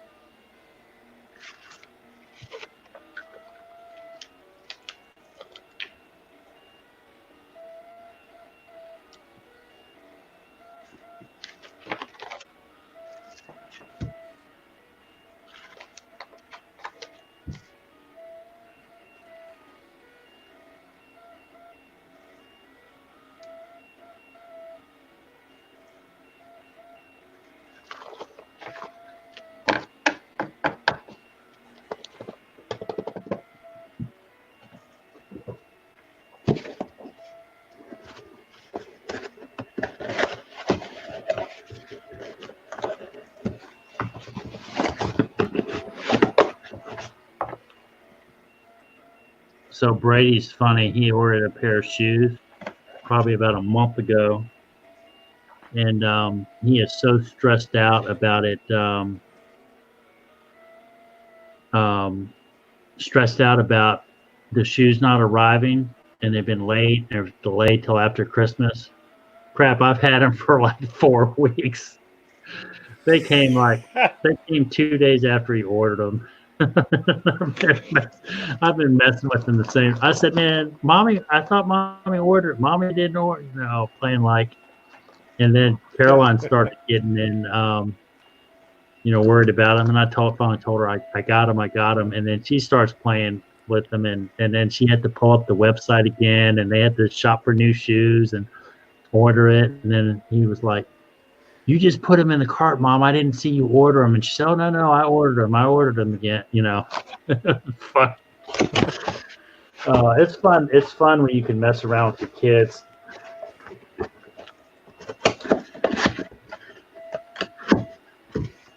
That's funny.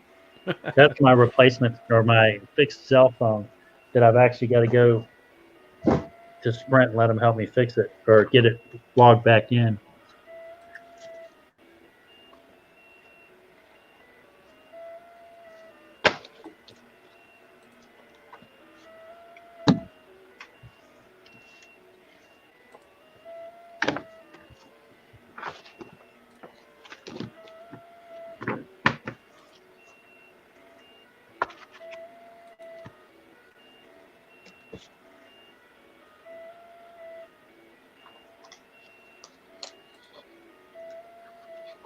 Yeah, I don't, Rick. I honestly, I don't have really much complaint about the USPS. The one thing I did learn is I had a piece of pottery this year that I bought at a yard sale for $2. I sold it for like 86. It was from Louisville, Kentucky, and it showed up broken supposedly, and it did. It broke. It broke in the mail. And so I ended up, supposedly the buyer could not send me pictures of it, so I had them send it back to me. And when I went in to make the insurance claim, somehow it gotten shipped out as USPS ground with no insurance, as opposed to, I guess, priority mail, which has, and I didn't have a lot of money. I had like $2 in it, but I would have loved to have, made some money on it as opposed to paid shipping to the customer, paid shipping back. But that was the only complaint, and that was honestly my fault. I just wasn't. So I don't think I do much ground except for if I ship a battery out, or I guess a hazardous chemical.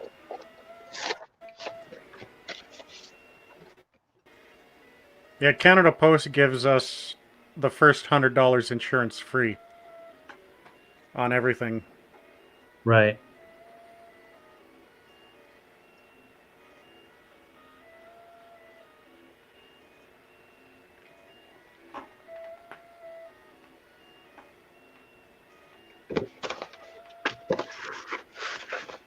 And I've got a great mailman. His name is Daryl Green, which when there a famous football player named that.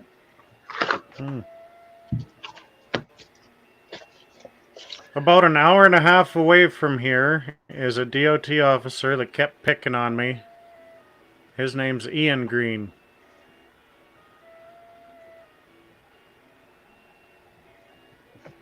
All right, so Snobby asked, do you guys put a complimentary ticket in your parcels to say thank you for your purchase? I don't. When I first started selling, I would put some. I had the eBay postcards, and I'd say something like thank you for your purchase. We value your positive feedback, or something like that. But I don't anymore. I do try to, like, pretty much within a week or two, I go in and zip out. If they've done their job where they bought the product and they paid for it on time, that's pretty much all the customer is supposed to do. So I send them positive feedback right away. And I have a sticker. Like, most of my stuff gets either stretch wrapped or shrink wrapped. And I'll put a thank you sticker on that.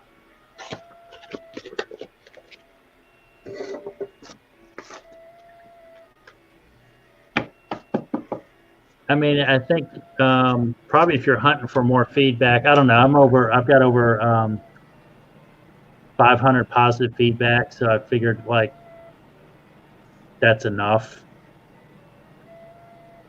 I still give personal attention and all that, but I don't do anything else other than that. I did. I was thinking, where did that thing go?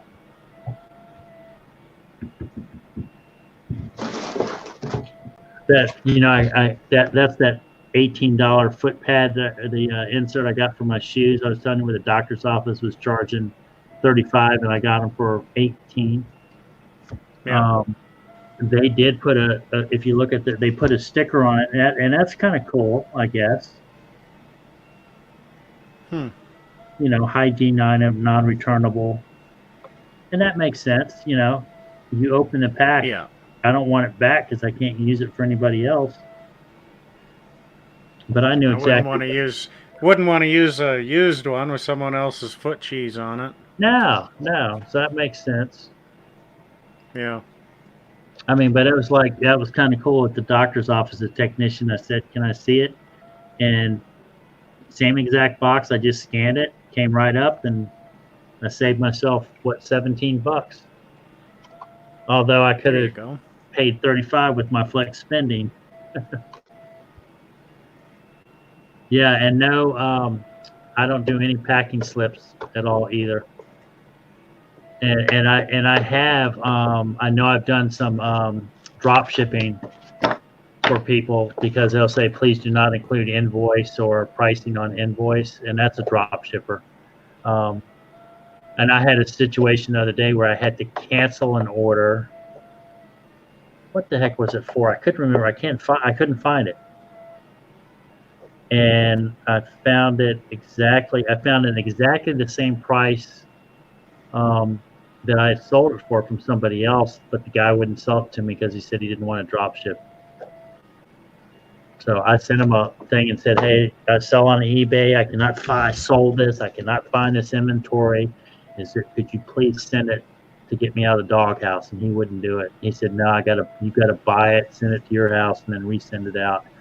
And I said, "No, forget it. I'll just cancel the order." So I canceled the order.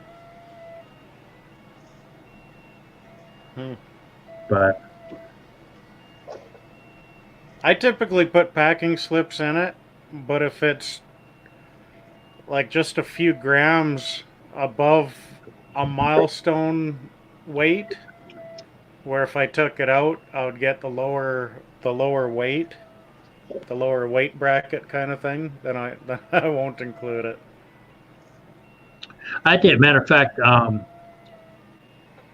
my first year, I actually put puzzle pieces in the packages, and I said I'm still trying to figure out the eBay puzzle. Thanks for your positive feedback with the puzzle piece in there, and I thought that was kind of cool. And I would handwrite on. They were wooden puzzle pieces, so I kind of just handwrite it with like a Sharpie on there. But then I thought somebody might complain that they're paying for extra weight in their package because I put a wooden puzzle piece in there. But I've always done probably about 85% of my orders are free shipping anyway, unless it's like a stereo equipment or something super heavy that really is going to make a difference, halfway across the country. I changed a few items to free shipping the other day, and they pretty well sold instantly. But You did? What did you say, Cliff? I was looking at Snobby's thing. You sold what? I had switched a few items the other day to free shipping, and they sold damn near instantly. Right. Right. So Snobby asked, "Do you find it difficult to maintain 100% positive feedback?" I don't want to jinx it, but I'm trying to think. I've had not so positive feedback 3 times in 3 years. The first one was for a child soccer jersey that an adult bought and thought he should fit in a child medium jersey when he was an adult medium, and it clearly was in the description.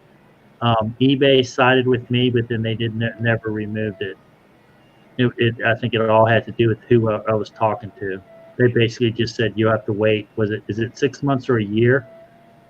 How long is it? Does negative feedback? It's a year, isn't it? It stays a year on your record. And then I had another item. 12 months, yeah. Yeah, I had another item that I had negative feedback on, and then that got corrected because the lady realized it wasn't me. She was buying multiples of kind of the same item, and my item arrived nice, and the other one was inappropriate. And but she gave me the negative feedback, and then she realized what she had done, and she corrected that. That was a food item. I think it was a food item. That was a food item. And then maybe I had another one. Maybe.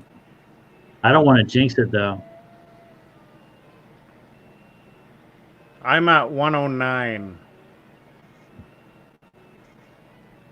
109 what? 109 feedback. Okay. Yeah. 100% positive. But I've been selling for less than a year, so.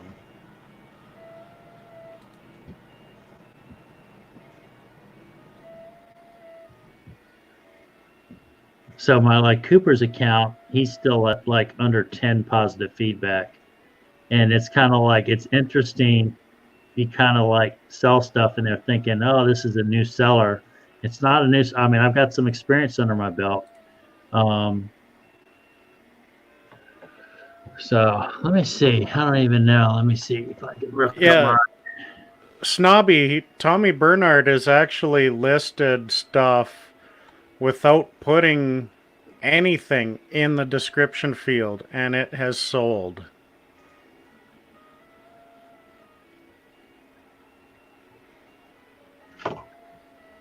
But like I mentioned earlier on in the show, there's buyers out there that'll buy an item that you've listed as parts are not working, and then they want a refund because it doesn't work.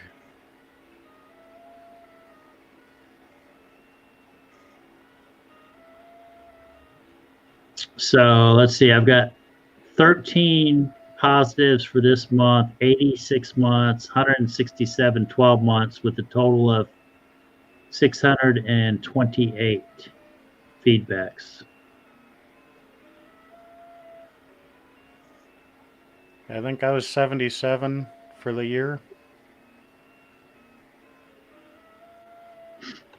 That's another thing I look at. All these people throw out these big numbers. And if you so I've got like 230 listings, and I think I'm running about 2,300 in sales. So when people throw out these big numbers, you've got to say, okay, well, how many listings do you have? What's your average sale price? And if I up my game to 500 listings, then I should be selling about $5,000 every 60 days. And if I up it to 750, then I should be up to, 7,500. Yeah, so I've sold 80 items in the last 60 days, and I'm at $2,400. And that's with about 225 listings.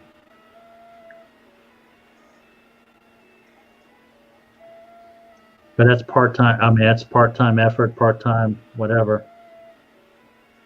See, Star City's a little more serious seller. 55 net for the year. Yeah, my first 6 months were pretty crappy.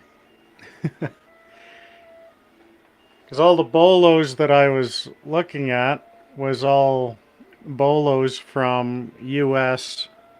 resellers,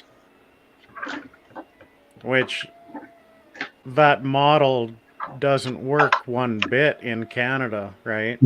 Right. Because I've got a whole bunch of DVDs, but I can't ship the DVDs,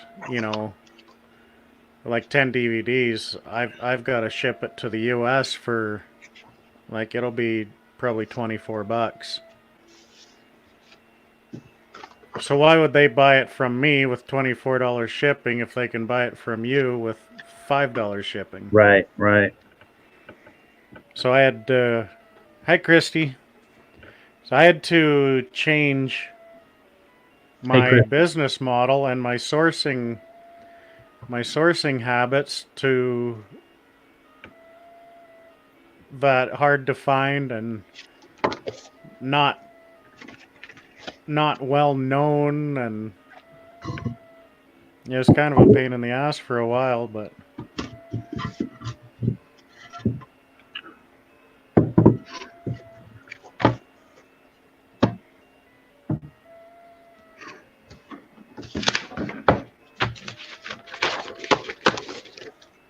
all right, I'm getting close. I'm down to 6 cards. Got to find 6 people. Snobby says, do you find the eBay fees and PayPal fees a little pricey? Yes. See, I guess you have more fees than we do. I mean, I don't want to be stuck in a retail store. I don't want to have to pay $150 a month to have a antique booth. So it's just the cost of doing business. You've got to, the profit is in the buy, and then you just got to deal with it, right? Is that being negative? Yeah, I suppose that does take the sting out of the eBay fees and PayPal fees if you add some perspective, add the cost of a brick and mortar. You have a store, and unless you really trust who you're working with, who knows what's going in and out of your cash register? Who's popping, $10-20 a day out of their cash register? And I'm just throwing out negatives there, but you have a booth at an antique mall. I've heard stories of, your merchandise disappears, and half of it's not stolen. It's just picked up and then sat down in somebody else's booth. Yeah. And then wear it, but that's a different option there. But I don't think their fees are that bad. It's like Scott Bitterd Picker says, go try, you can do your own website, but then try to drive traffic to the website. I mean, but remember, my rant is I'm a small time reseller, man. I only sell about 1.3 items a day.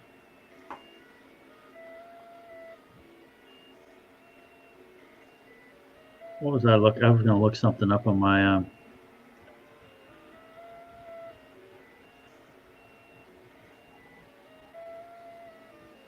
Because they're what 10% if you're basically get a store fee, and then 10% seller's fee, and you got 3% PayPal. So roughly about 15% of your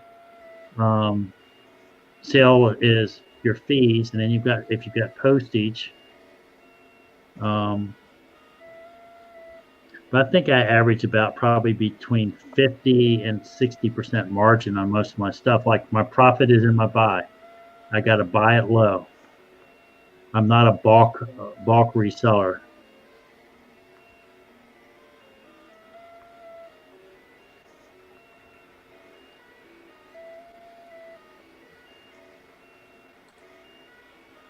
And then I don't have. I think Tracy was talking about the other day about all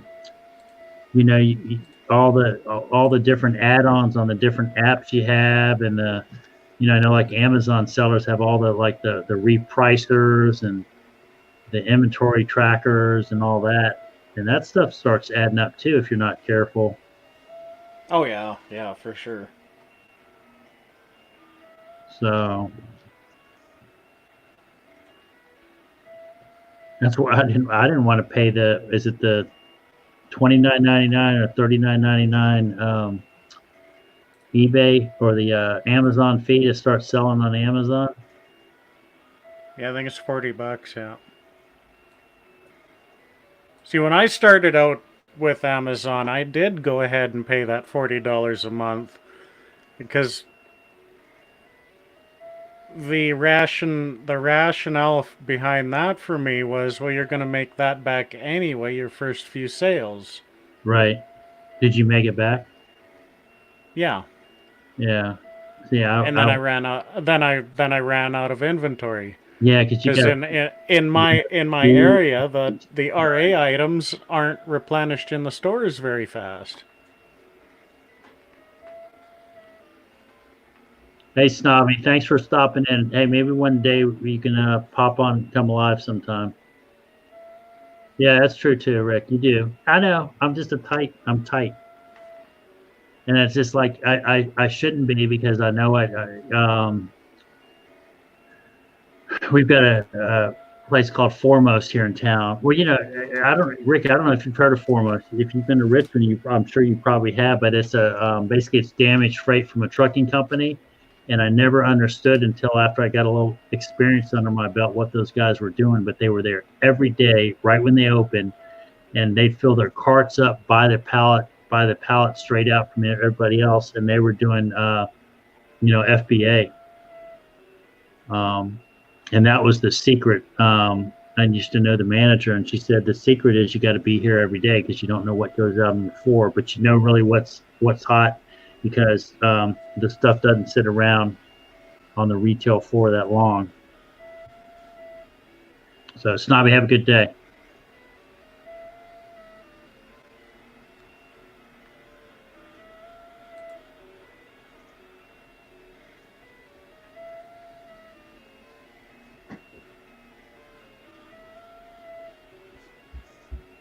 Uh-oh. Kendall's still up. It's 1 o'clock. It's 1 o'clock. Why are you up, Kendall? What? Because? Oh my gosh. Hey, can you go get me a drink off the refrigerator door? Carbonated water, please. Yeah. You talking? Are you sleeping? I probably should go to bed.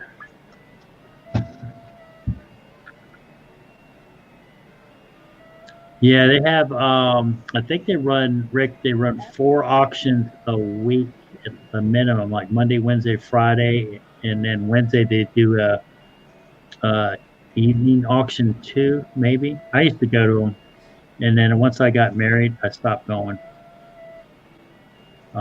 You've been on 2 hours. Yeah, man. So I have not honestly been to a Goodwill auction in years. A lot of the guys buy and then they load up. That's their supply for the flea market for the weekend.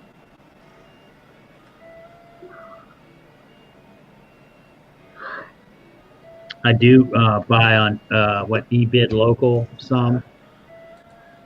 Gov deals every once in a while. And then there's a couple other Richmond Cannon auction, Tillman's, Dixon, but mainly eBid is the one when I'm buying. Right now, I'm trying not to buy anything. So,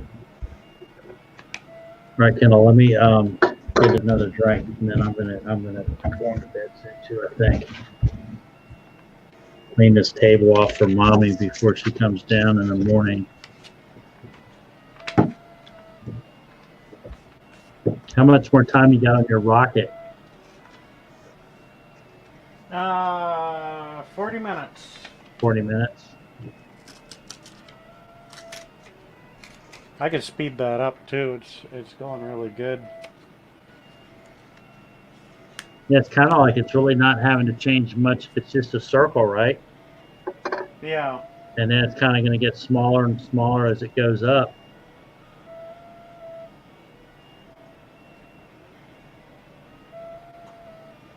Well, I'm doing it in vase mode. And like without vase mode, try to find it here. You get a line up one side. Right.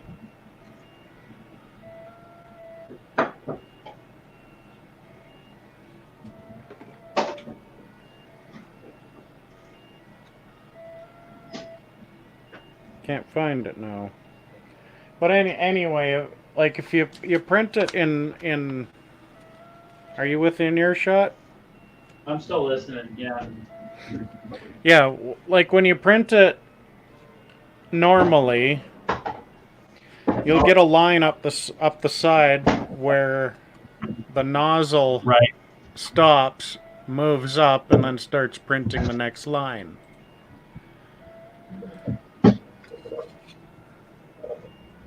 Right. Okay. So you can see that dark line that's going across Yeah. the light, Yeah. and that's actually a ridge there. And vase mode actually, I'll dump all this stuff out. It actually moves down ever so slowly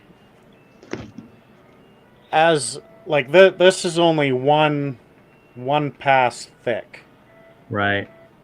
So it's real flexible. This has structure to it. Like I can't move this. My arthritis screams at me before this actually bends. But it actually moves down really slow as it prints up. So you don't get that zipper line down one side. It actually comes up very uniform. Like this has facets in each of those little faces there. But if I didn't print that, it would have a line going up one side.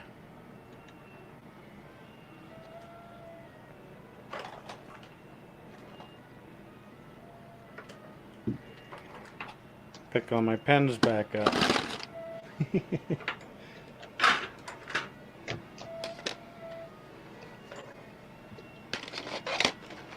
And that's what this is. It's a pen Right. holder.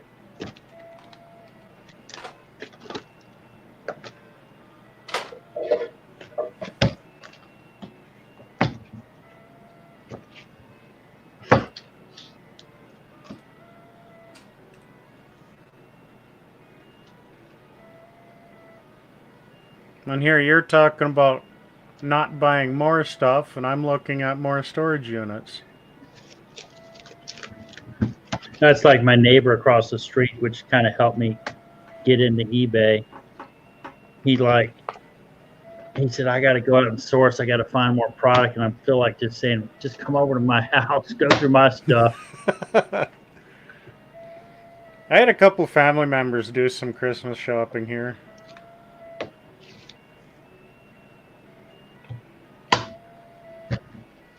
So this was kind of a good some of the office supplies that I had to throw away. This was a notebook full of old business cards, and I actually had needed some of these holders, so I'm gonna snag these. These are all old contacts, so probably from like 15 years ago. I bet you probably half of these contacts are just all no good anymore.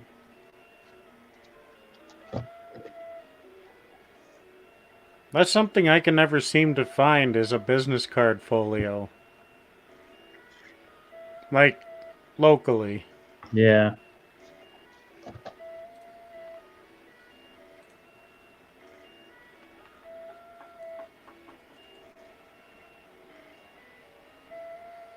It's all the network operations, IT guys for all these different companies, you know, that this company had sold to in the past. Assistant Vice President, Network Services, Business Development, Solutions Consultant, SAP Analysis, IT. I don't need any of this stuff.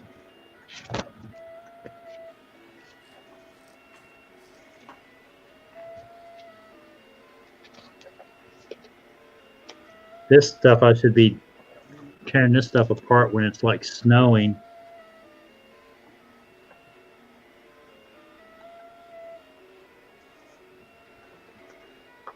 It's snowing here. You know, Rick, at the bins, there's guys there that are religiously there every day. And, you know, they sell, they're eBay sellers, they're flea market sellers, they're guys that ship shoes and clothing overseas.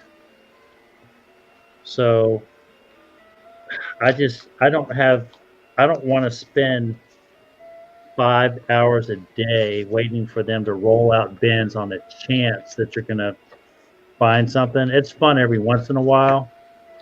And I buy oddball stuff anyway, but I can't imagine being at the bins every day as your job as a reseller. It's just like those guys that go to Foremost. They're, you know, in order to do the game, to do the gig, they're there every day. Because the day that they don't show up is the day their competitor might get something. Might get something, yeah.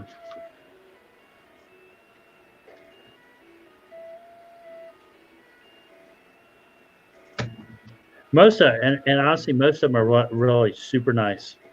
Most resellers are super nice.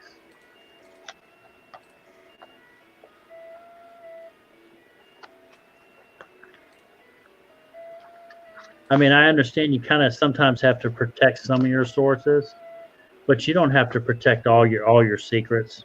Most people aren't even going to call off and do nothing with your secrets anyway. Yeah.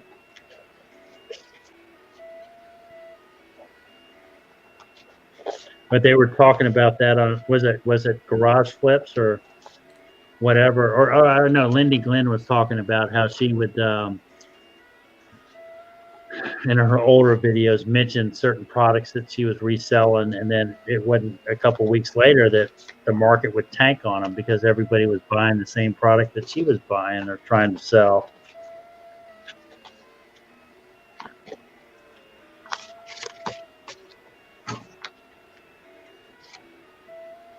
I think you could release your secrets, like especially with FBA. Just wait till your stuff is in the Amazon warehouse and listed on the website. Well, but what if then you can release your video on it. Well, unless you're doing replenishables, you can't. Yeah, for sure. You know. But it's like, you know, like Bearded Picker last year bought how many hundreds and hundreds of Christmas lights. So how many people are gonna put the money out and buy clearance Christmas lights and then send them in FBA? I think he probably sold them all. You know. Is he going to do that again this year? Not me. I'm not. That's just not me. But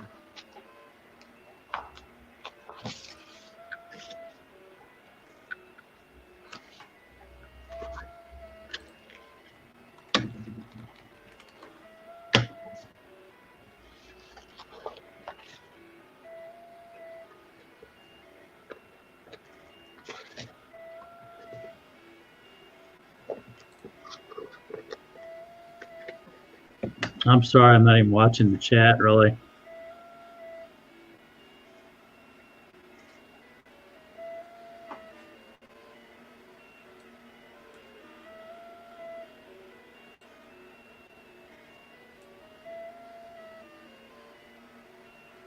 Yeah, so Rick, I mean, there's nothing wrong with what you do, but I'm just like, what do you say? I agree. I thought while working, I want to do this every day, but now I see the craziness of it all. Yeah. And I was talking earlier in this video where I'm actually considering possibly going back, and I don't necessarily need a full-time job, but one, I kind of miss just the human interaction. I think I've got, I like dealing with people. I don't know. We'll see. I'll find out real quick. I will find out real quick.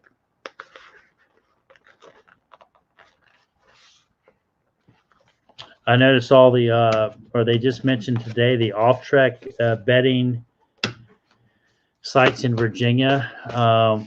They call them Rosie or whatever. Their living wage now is going to be $15 an hour, which I think minimum wage in Virginia is what, 7?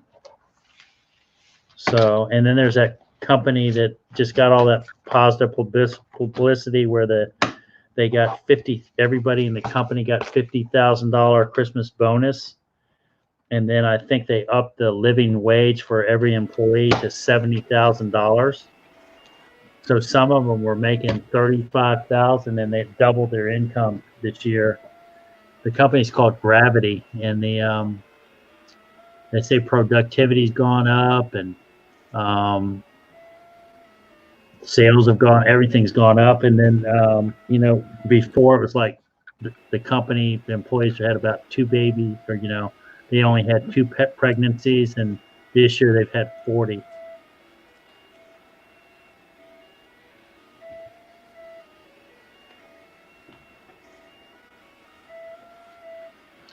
So here's Star City. Cliff said I was doing better in every way by working and selling part-time. Yeah, I know my habits are.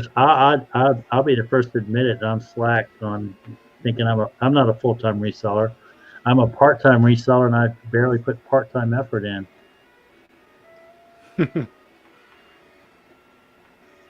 Yeah. My biggest problem is, well, the couch is just over there. Yeah. And it's just too easy to, okay, I'll put the camera down and then go lay down for a nap.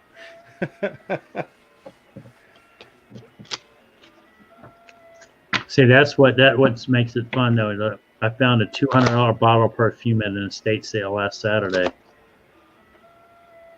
Yeah. The hunt is fun. It is.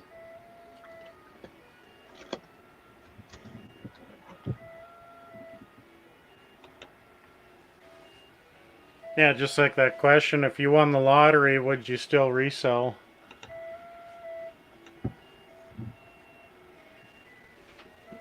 My answer was I probably would. I would still source because I could, but then I may not list as much because I wouldn't have to.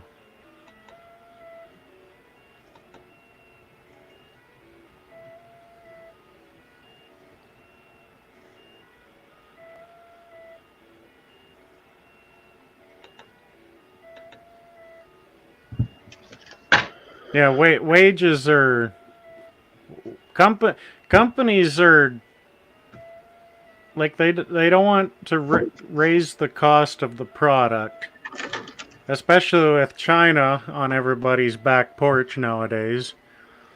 But then because you don't raise the price of your final product, and the wages for the workers can't go up.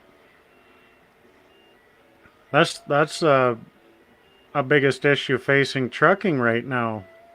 Well, for the last like 15 years. Like in 1987, the average truck driver made over $100,000 a year.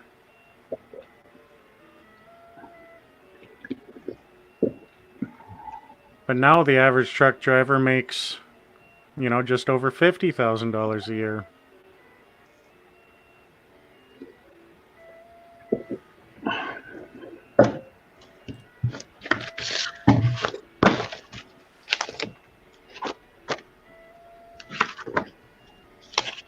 You didn't pay taxes for your first 3 years. Did they come after you for that?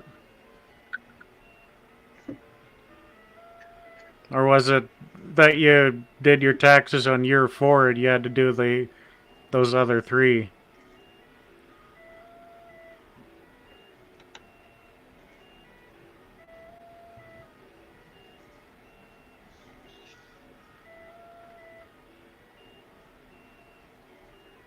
Oh, they're after you now. Wow. I mean, I started off my first year, I was selling just stuff out of my house.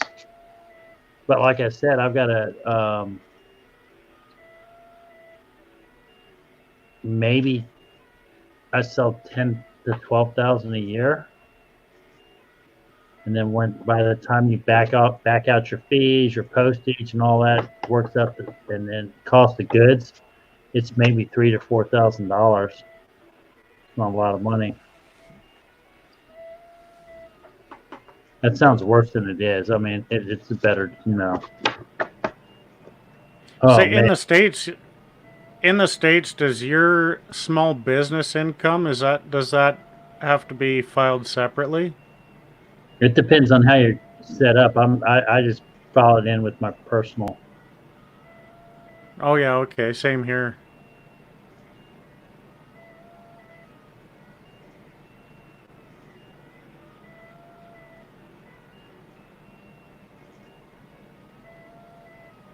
Yeah, I just got a tax assessment. Where did it go? Right here. From my mom's taxes. She's in a nursing home, and somehow we missed like $4,000. This is back from 2016, and so they're assessing a tax of 376, and then a curved interest because, of course, I didn't know about it, so it's been festering for 2 years of almost $70 of interest. So I've now owe $450 to them. So wow. Do I give it to the accountant to look at for $450, or do I just pay it? It's easier for me, honestly, to pay it as opposed to having to pay the accountant to try to handle it. Yeah.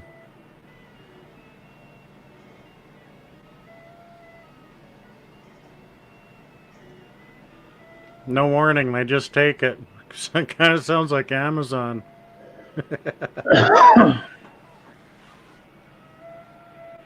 So it's and here's the deal. They send it into this year, December 17th, and I have till January 11th to respond, or if I choose to provide documentation or whatever. It's just not worth the mental headache. No. It's almost like it's like you need to kind of keep paperwork for yourself, but gosh knows the government keeps paperwork on you. They're gonna find it. It's like, why keep it? They're gonna find it.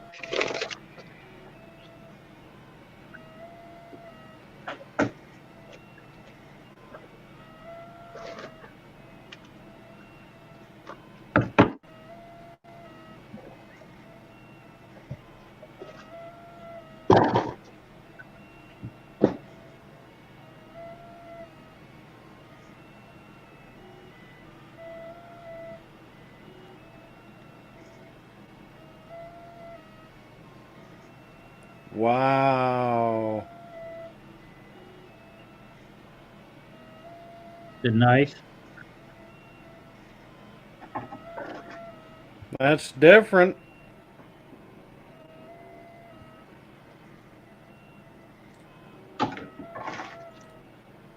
Before we get started with this project,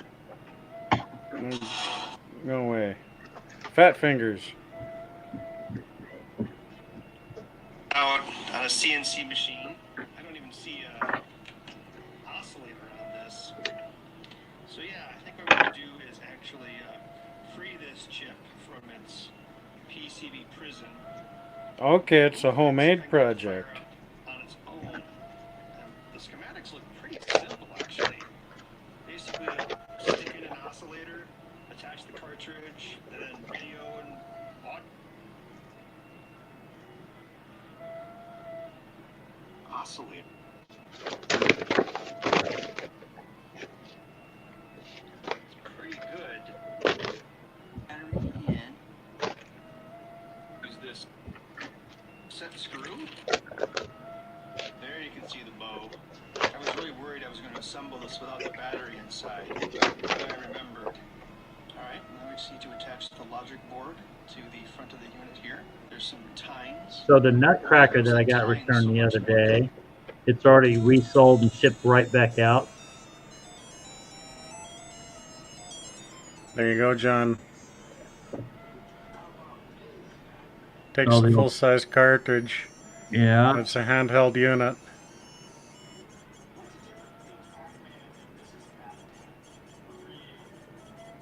Wow. That's something, eh? Wow. So he modified it, huh? Yeah. So it takes the same cartridges as the home Yeah, console, it's a small screen. and it's a handheld unit.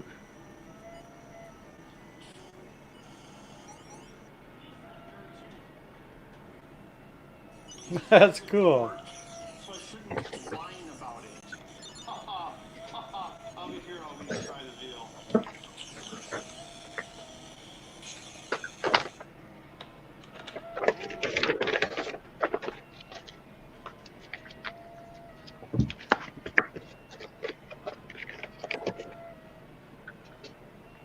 So are you a big Star Wars guy, Cliff?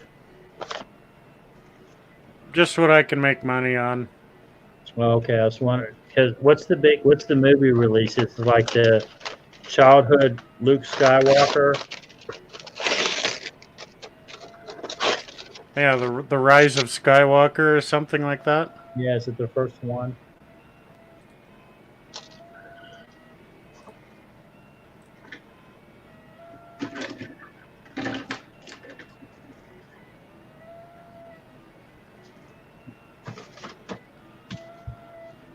All right, I'm about winding down, man. Wow. My- So he was saying 2,000 without any books. My bill was. So, were you able to go back and oh, it's the final one. Luke is dead. It's the final one. Okay.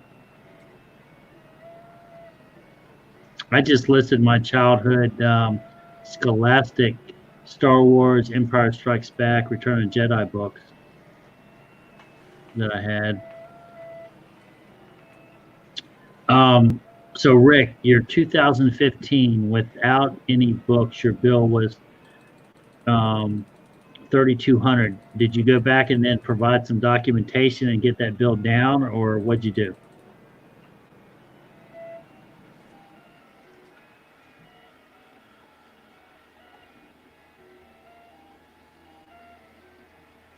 Oh wow.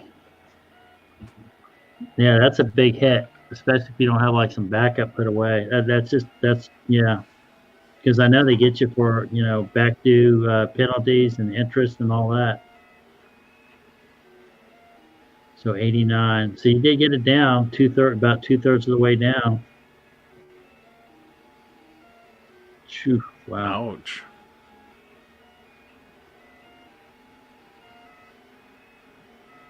Yeah.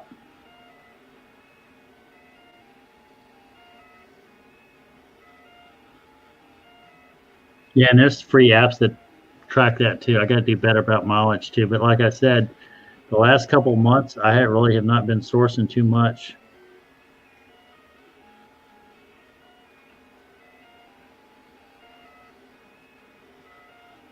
I've got my receipts, and then I'm basically going to do my mileage off my receipts, and then probably about 3/4 of all my postage. I drop my packages at the post office. I'll back my mileage back off of those. The last month, I haven't gotten any receipts at the post office because I don't wait in line. I just do the fast pass. But if there's no line, I have the girl scan it, and then I get a receipt back. But like I said, I'm not treating it like a full-time business.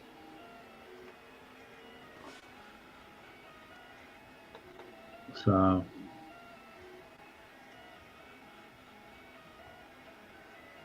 right. Hey, Cliff. Yes, sir. I'm about out of here, man. I just hit a wall. You're out of gas? Yeah. I mean, it's only what, 10:38 your place? 11. 11:38. See, it's 1:38 here. Well, you missed a reasonable bedtime. You might as well just stay up and catch the next one. Yeah. Or you can go live. Rick, why don't you go hang out with Cliff? I think what did Donatella's still selling. She's been on for almost 3 hours.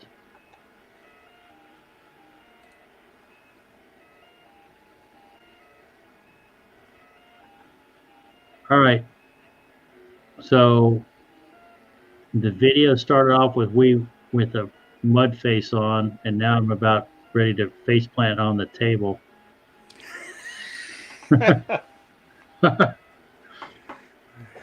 I didn't drink a lot of tea today. I didn't go to Chick-fil-A, so I didn't get my regular tea. Uh-oh. I'll probably go tomorrow. We'll see. Oh, she did? Uh-oh. She banned you? Too many Panda Love videos or what? Who knows? Hey, Christy, thanks for stopping in. Merry Christmas if we don't talk to you, but I'll probably end up biting a bullet and getting the basic StreamYard and all that. I'm still trying. I think I'm going to do some more DIY videos and crafting. I don't know what I'm going to do. Yeah, there's a link on my YouTube on my channel page there for you. Oh, for me? Yeah. I put it in the description of all my live shows now. It's on the corner of my channel art, and it's on the About page. You just follow that link, you'll get $10 off your first month. Oh, yeah. You had sent me a link. I didn't even realize was Pat D's in here? Or what was you talking about? Star City Rick. Pat D's and Michelle Lathan? I don't know. Yeah, I just try to keep it positive. Not everybody's going to get along, Oh. Later, Cliff. You said later, Cliff, and let's go live. All right, I'm rambling. Right. Yeah, Cliff, I don't know if I'm going live tonight or not. Hey, thanks. I'm starting to run out of fuel myself. Thanks for hanging out, Cliff, and I really do like your hairstyle tonight. It's looking sharp. It's kind of fluffy. You got a fluffy front. I like it. I just woke up from a nap. Yeah, man. That's how it is. All right. When my camera controller came up, I was like, "Holy cow, that's a mess!" So I did smooth it down a little bit. No, it's like what is it called? A bang cowlick. There you go. Oh, yeah, maybe. So, all right. Thank you guys for hanging out. I'll see you. Bye, everybody. I'm not going anywhere else either. I'm going to bed. I'll see you. Thanks, Cliff. Yeah, talk to you again. All right, bye. Bye.